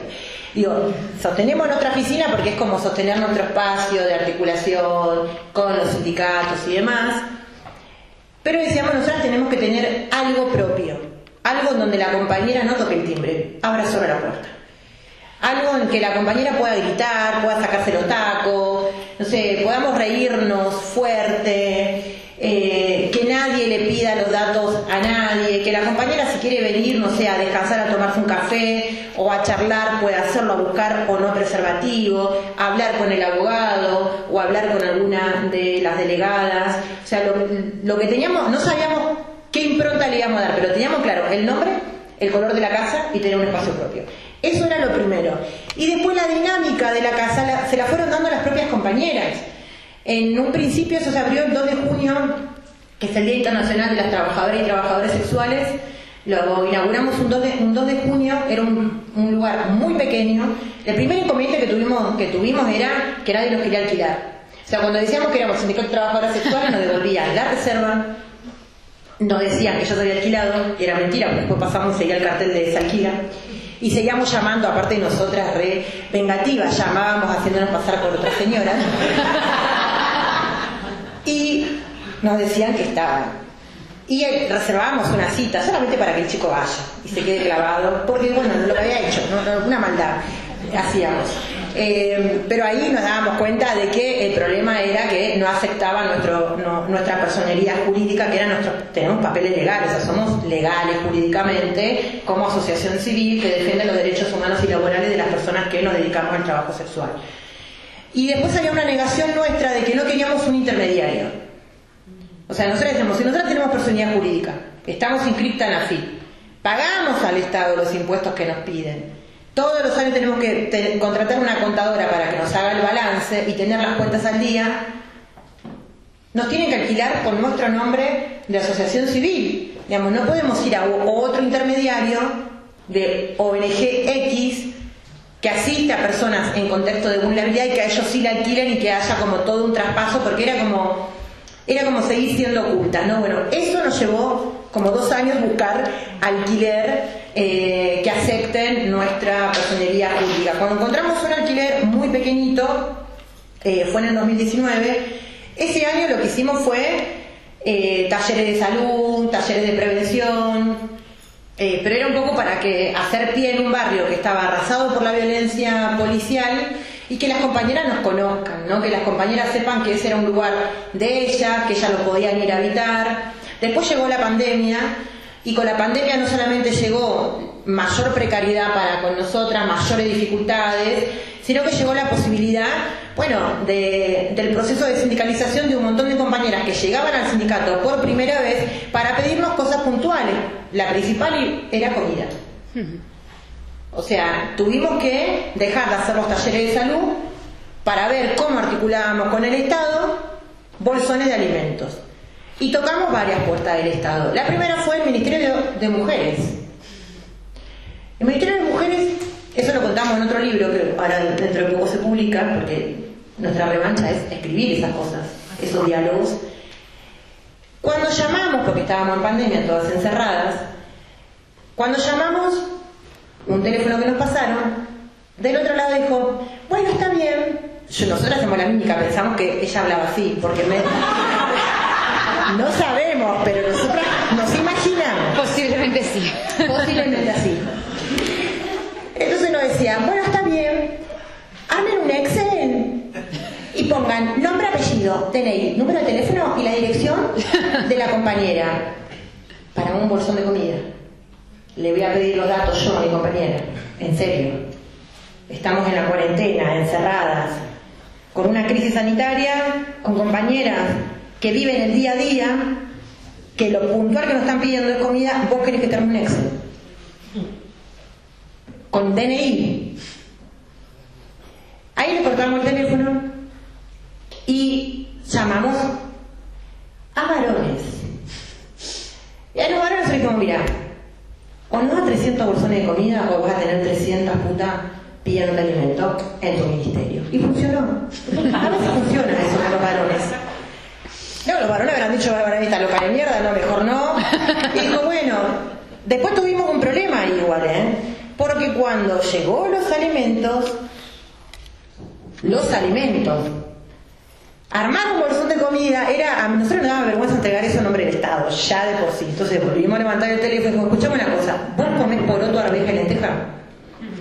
Primero, para comer lenteja, la compañera tiene que tener una olla. Y para hervir la lenteja, ¿cuántas horas de gas está gastando? O sea, cuadradito, estas compañeras pobres que no tienen un lugar con las condiciones adecuadas para cocinar, compañeras que viven en un hotel, comparten una cocina con 70 personas, como también comparten los baños. Danos comida que se puedan hacer mucho más rápida, no sé, fideos, arroz, azúcar, leche en polvo, una yerba buena nomás, o sea, era lo básico que le estamos. Y le dijimos, mejorar las condiciones de los alimentos, porque era tristísimo entregarle a la compañera eso. Y después también lo que nos pedían las compañeras, digo, eso varias veces los contamos, cuando había compañeras, sobre todo las compañeras trans, cuando venían a buscar las bolsas, obviamente las compañeras abrían la bolsa y decían, para la próxima, ¿podrían conseguir alimentos para nuestros perritos? Porque todas tenían, o sea, su familia estaba compuesta por perritos.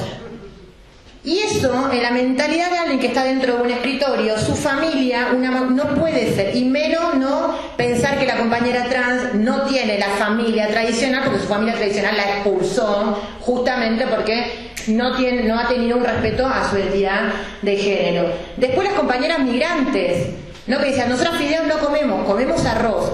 Le damos el fideo a las argentinas y que las argentinas nos den el arroz. Entonces ellas van a tener 2 fideos y nosotros vamos a tener 2 arroz. Tenía una lógica. Y ahí empezamos a armar bolsones diferenciados, uno para las migrantes que no comen el fideo, otro para, y después ver dónde buscábamos la comidita para los perritos y los gatitos de las compañeras. Seguramente alguien robó una veterinaria, mentira, ¿no? Un cliente veterinario, pero lo conseguimos. Digo, eso fue lo que pasó en la Casa Roja. Nos convertimos, ¿no?, como una especie de ente gubernamental en el cual todo el tiempo le teníamos que explicar. Porque la compañera venía y decía, porque a ustedes les paga el Estado. Y nosotros dijimos, no, la oficina que le paga el Estado está enfrente y está cerrada. Y si vos vas, tenés hacia un cartelito chiquitito que te decía, y nosotros le hemos sacado foto, te decía, si estás en situación de calle, llama al siguiente número o mandá un mail. Está en la calle. Está en la calle. ¿Cómo va a mandar un mail y llamar por teléfono estando en situación de calle? Entonces todo el tiempo teníamos que aclarar a las compañeras que nosotras no somos el Estado, sino que somos un sindicato y que sí podíamos pedirle y sacarle cosas al Estado en nombre de la organización, pero que a la vez también esas cosas que el Estado no daba eran cosas precarias y eran cosas que teníamos justamente que organizarnos sindicalmente para poder tener una acumulación de fuerza posible y necesaria para exigirle un poco más de calidad en tus alimentos, un poco más de capacidad de pensar que le estás dando este bolsón de alimento a una compañera que está totalmente atravesada por una situación de precariedad. Después tuvimos que empezar a tener abogados, digamos, teníamos abogados, pero tuvimos que abrir una convocatoria para tener abogados porque la mayoría de las compañeras venía con problemas de desalojo. O sea, se sumaban un montón de días que ella no podía pagar porque pagaba por día y empezaron a tener cartas de desalojo o amenazas. Y había compañeras que empezaron a entregar objetos de valor. El celular lo primero que entregaron, como un modo de pago para apaciguar ese reclamo y que no la echen, o que no encuentre ella cuando vuelve el candado y sus cosas cerradas o sus cosas afuera, en el peor de los casos. Las teles, los televisores, entregaban como un modo de pago. Entonces tuvimos que tener abogados que atiendan puntualmente esa demanda que tenía que ver con los desalojos de las compañeras y las deudas. Digamos, porque los días iban pasando y las deudas se iban acumulando. Después tuvimos que incorporar un comedor, que hasta el día de hoy lo sostenemos, porque las compañeras siempre que llegan te piden algo para comer. Y para comer en el momento, porque ya no viven en hoteles, están en situación de calle, o a veces ya no tienen dinero para poder garantizarse al menos una comida al día. Entonces nosotros dijimos, el comedor es hasta el mientras tanto. No forma parte de una política que nosotras queremos sostener, porque nosotras lo que quisiéramos para todas esas compañeras que tengan el dinero en el bolsillo y que ellas decidan qué comer. El comedor va a ser hasta el mientras tanto atravesemos esta catástrofe. Pero el fin de nuestra organización es que la compañera tenga dinero en su bolsillo y que tenga derechos laborales y que tengan políticas públicas que puedan acompañar y que puedan asistir sus distintas demandas. Así que tenemos comedor comunitario, tenemos abogados. Hicimos un convenio con la Facultad de Ciencias Sociales de la UBA, la Universidad Pública, y tenemos un centro de prácticas de la carrera de Trabajo Social. ¿Por qué con la carrera de Trabajo Social? Tanto que nosotras odiábamos a las trabajadoras sociales, un poco igual sí las seguimos odiando, pero necesitamos su firma y su sello. Ahí no podíamos ir a robar sello, necesitábamos convencer a alguien que venga a poner el sello. ¿Y por qué necesitamos el sello? Porque el modo que tiene una persona pobre y precaria para acceder a un programa social en la Argentina es a través de un informe social. El requisito fundamental es para que vos accedas a un programa social del Estado es que un informe social dé cuenta de tu situación de vulnerabilidad y tiene que estar firmado por una trabajadora social con número de matrícula vigente.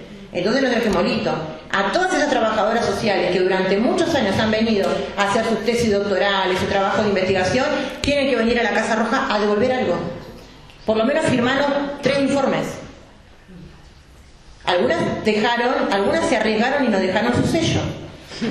Y firmamos nosotras, eso no lo podemos contar públicamente, pero dejaron el sello, una confianza política, era porque digamos, las compañeras empezaban a venir todos los días con él, decían, no, porque me falta el informe social, ya tengo este certificado de domicilio, tengo mi DNI, pero me falta el informe social, y era el informe social pasó a ser, ¿no?, como tu carta de pobreza.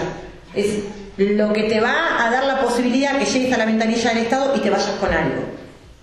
Así que tenemos incorporado ese centro de práctica que funciona todos los días miércoles y es el que está más desbordado de demandas de compañeras y de compañeros. Y después lo que tuvimos, a lo último, como última incorporación, es una escuela primaria. ¿Por qué tuvimos una escuela primaria? Porque también se generó toda una discusión. Porque en algunos casos de intervenciones judiciales nos encontrábamos con compañeras que llegaban a Casa Roja y llegaban ya, habían atravesado su proceso judicial, desconociendo ciertas figuras que le impusieron y que ellas firmaron.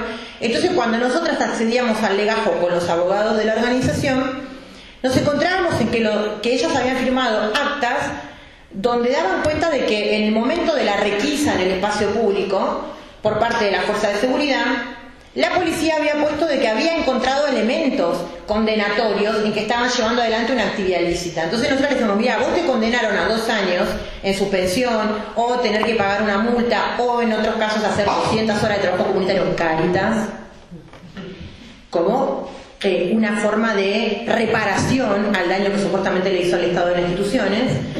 La compañera llegaba con la planilla de que tenía que hacer 200 horas en Cáritas, pero no sabía por qué la habían condenado. Cuando accedíamos al legajo le decíamos, mirá, acá la policía dijo que encontró elementos probatorios, te encontró 20 envoltorios. O sea, no, pero no eran 20, eran 2. Yo le dije que era para consumo problemático, te puso 20 y vos firmaste. Y así empezamos a ver reiteradas veces que las compañeras que llegaban ya llegaban con una condena, pero sin saber el porqué y sin saber por qué habían atravesado ese proceso judicial. Empezamos a hacer talleres de alfabetización judicial para todas entender qué era firmar una probation, qué era o sea, lo primero que dijimos como estrategia es, cuando te digan Cáritas, vos decís no. Decí que no. O sea, negate a cumplir tus tareas de trabajo comunitario en Cáritas o en cualquier iglesia y ofrece a la organización. Y decirle que AMAR y Casa Roja tienen personería jurídica. Ahora tenemos como 200 que supuestamente van a hacer trabajo comunitario, en realidad no hacen trabajo comunitario, van una vez por mes a firmar. Eso es asaltar el sistema desde adentro y pensar una estrategia que sabemos que algún día se van a dar cuenta y va a volver Cáritas, digo, pero ahí podemos ir a hablar con Cáritas ya, digamos, un poco más amigable, pero hasta mientras tanto, todas las que podamos meter, que supuestamente hacen trabajo comunitario en nuestra casa, tenemos, y aparte el poder, chicas, o sea, nosotras, yo me tuve que hacer un sello, así decirle, los abogados nos dijeron, ustedes van a hacer esto, es un riesgo, para la personería jurídica, para la presidenta de la organización, y si vos vas a firmar todas las planillas de tus compañeras constatando que tus compañeras hicieron trabajo comunitario, tenés que hacer tu sello. Ahora, lo más preciado que tenemos ahí es el sello nuestro, que está en un cajón con llavecita. Que la llavecita la tienen las coordinadoras, pero cada vez que nosotras ponemos el sello y le cagamos el sistema, tenemos un orgasmo, muchachos. Cada vez que sucede eso,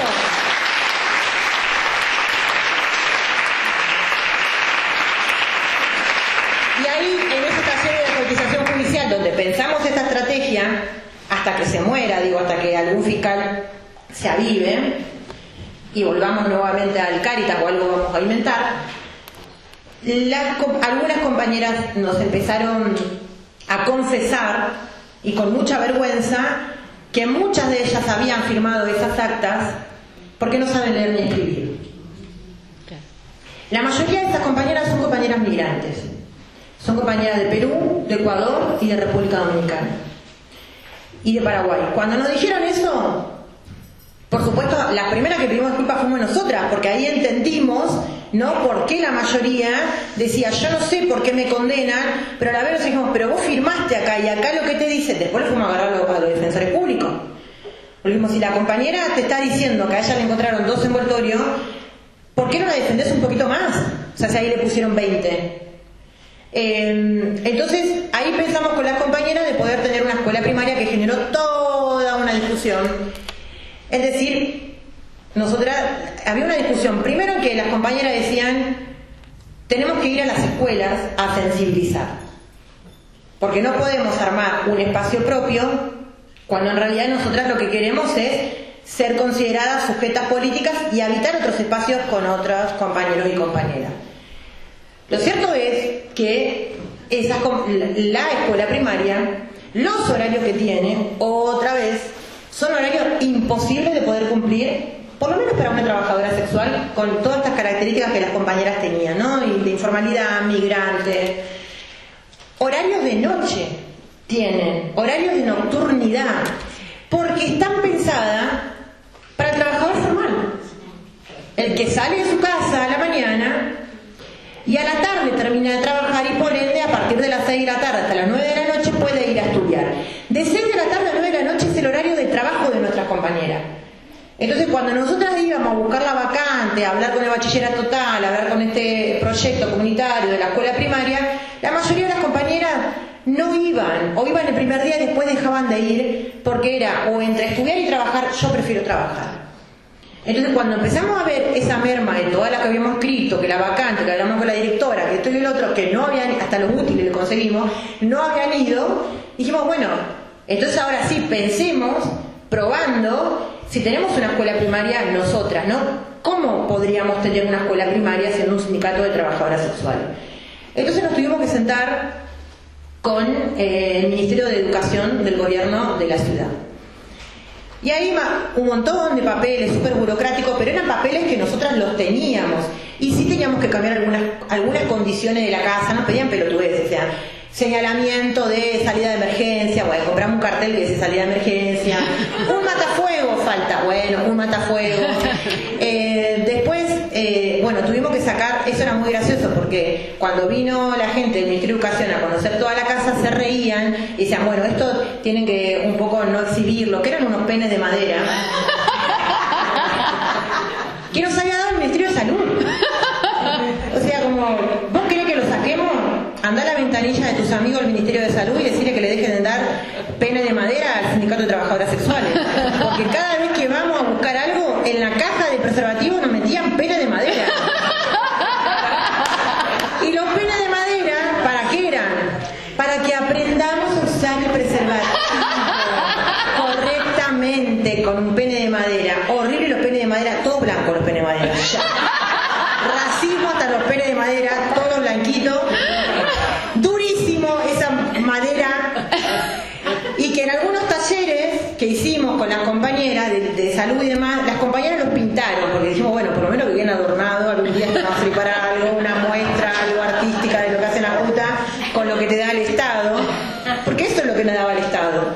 Entonces, bueno, lo tuvimos que sacar, pero más, lo que sí dijimos, no nos vengan a higienizar. La casa es roja, no la vamos a pintar blanca. Vos querés la señalización, salida de emergencia, te la ponemos. Querés el matafuego, te ponemos el matafuego, vamos a invertir. Pero no venga a querer trastocarnos nuestro modo de paraguas rojo, de penes de madera, de foto, porque estás hablando con el sindicato de putas. O sea, acá no está hablando con el sindicato de los mineros. Andá al minero y decirle que te saque todos sus instrumentos que tienen en el sindicato, o andá a un sindicato de docentes, decirle que te descuelguen el guardapolvo, no se lo vas a pedir. Entonces acá no nos pida que nosotras nos higienicemos porque te venimos a pedir una escuela primaria en estas condiciones. Tenemos local, que lo pagamos nosotras, y lo que te queremos pedir es que vos pagues los docentes. Nada más. Y nos regalaron un pizarrón. Pagaron los docentes y nos regalaron un pizarrón. Así que vinieron las docentes, ahora tenemos 2 estudiantes, el año pasado tuvimos menos, pero este año tenemos 2 estudiantes y es la primer camada de nuestra escuelita que tiene 3 años que se van a egresar. Entonces estamos todas re emocionadas, las primeras egresaditas, la primera egresada es una compañera que tiene 60 años. Él va a ser la primera egresada, súper amenazada que no deje, porque es nuestra primera, tenemos que mostrarte como ejemplo, no vas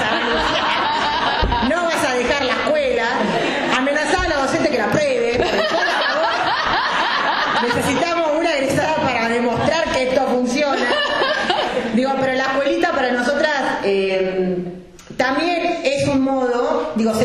hicimos un montón la escuelita. Cuando vamos y contamos el proyecto de la escuelita, después contamos las cosas que hacen, las historias que cuentan las compañeras, las oraciones que arman, si supieran, cuando arman oraciones, todo tiene que ver la policía, cliente, navajazo, todo tiene que ver con improntas propias y vivencia de nuestro trabajo. Pero sí, cuando fuimos al sindicato de los docentes, que está en nuestra misma central de trabajadores y trabajadoras, también fuimos con altura, porque obviamente si nosotras conseguimos algo y los otros no. Una vez le dijimos a la docente, porque las docentes han sido muy hostiles con nosotras, ¿no? Fueron una de las compañeras del sindicato más hostiles, no así los varones, pero las mujeres sí.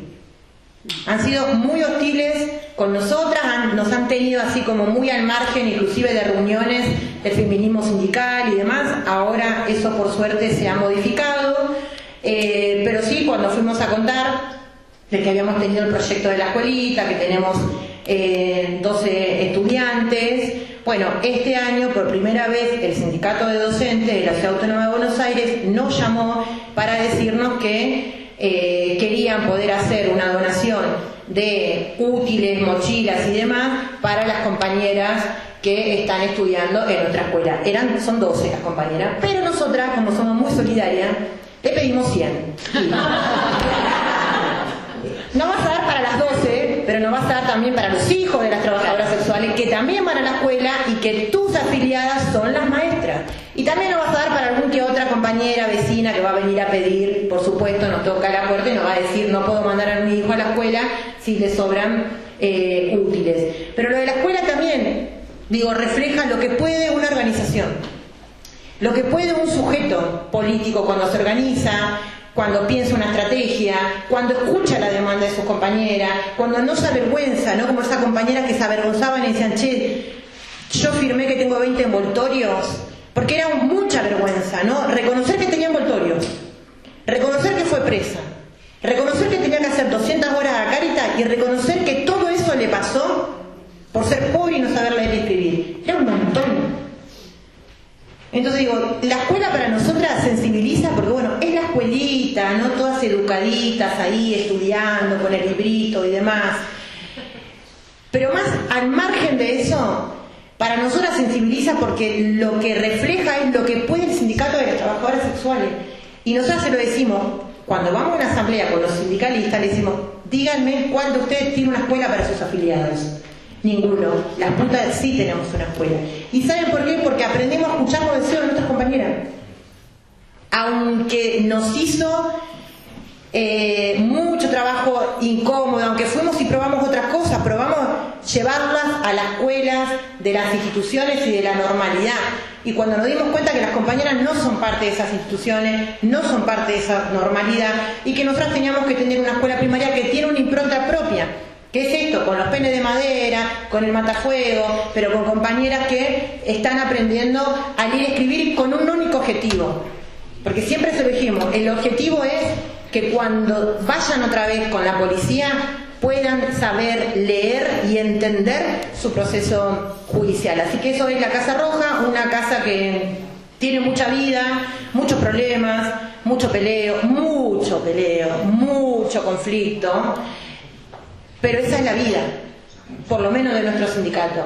Y hay algunas compañeras que nos dicen, el día que acá haya silencio, y ese día nos blanqueamos, hermana. Cierren la puerta, pintemos la casa de blanco, porque el día que acá haya silencio, no haya bardo, no haya música, no haya peleo, no haya vozarrones riéndose, no haya compañeras sacándose el cuero entre ellas, retándose por lo que hicieron en la calle. Bueno, ese día fuimos captadas por el sistema y nos blanquearon. Por ahora no, por ahora seguimos peleando, por ahora seguimos la casa pintada de rojo, por ahora seguimos con los penes de madera y seguimos construyendo política comunitaria, digamos que es rota la política comunitaria porque, digamos, es mucho esfuerzo,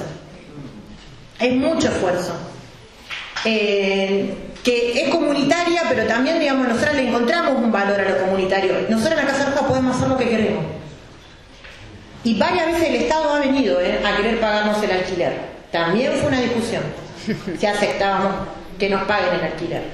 Hay una compañera que en una asamblea dijo: antes que el Estado nos pague el alquiler, primero que nos saque la policía de encima, después le recibimos todos los fondos y todos los penes de madera que quieran, pero hasta que no nos saque la policía de encima, nosotras no transamos con ese Estado, porque es muy baratito pagarnos el alquiler, lavarse la carita y decir la Casa Roja financiada por el Estado, cuando después salimos a la calle y a las compañeras que sostienen la Casa Roja, que van a la Casa Roja, la policía de ese Estado que nos paga el alquiler es la que nos está pisando la cabeza, robándole el dinero y deteniéndola de manera arbitraria. Digamos, por eso para nosotros es importante hacer política desde la honestidad.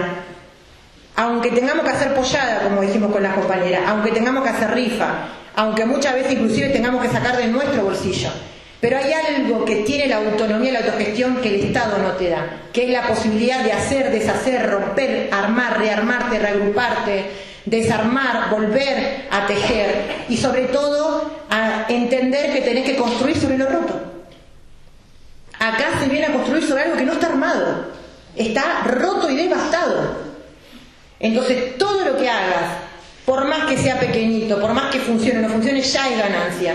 Porque estás haciendo algo que los demás no están pensando, que es construir con tus pares, para tus pares, y construir desde la realidad concreta de resolver. Porque la Casa Roja, su fin es lo que trae la compañera, aunque traiga envoltorios, aunque traiga la criminalización del trabajo sexual, aunque traiga lo que traiga en su cartera, navajazo, o un conflicto con otra compañera, la organización no tiene que policiar, tiene que escuchar, tiene que abrazar y sobre todo tiene que resolverle y que la compañera se vaya con una respuesta. Muchas veces que se vaya con una respuesta que ese Estado tan blanco y tan colonialista no le dio.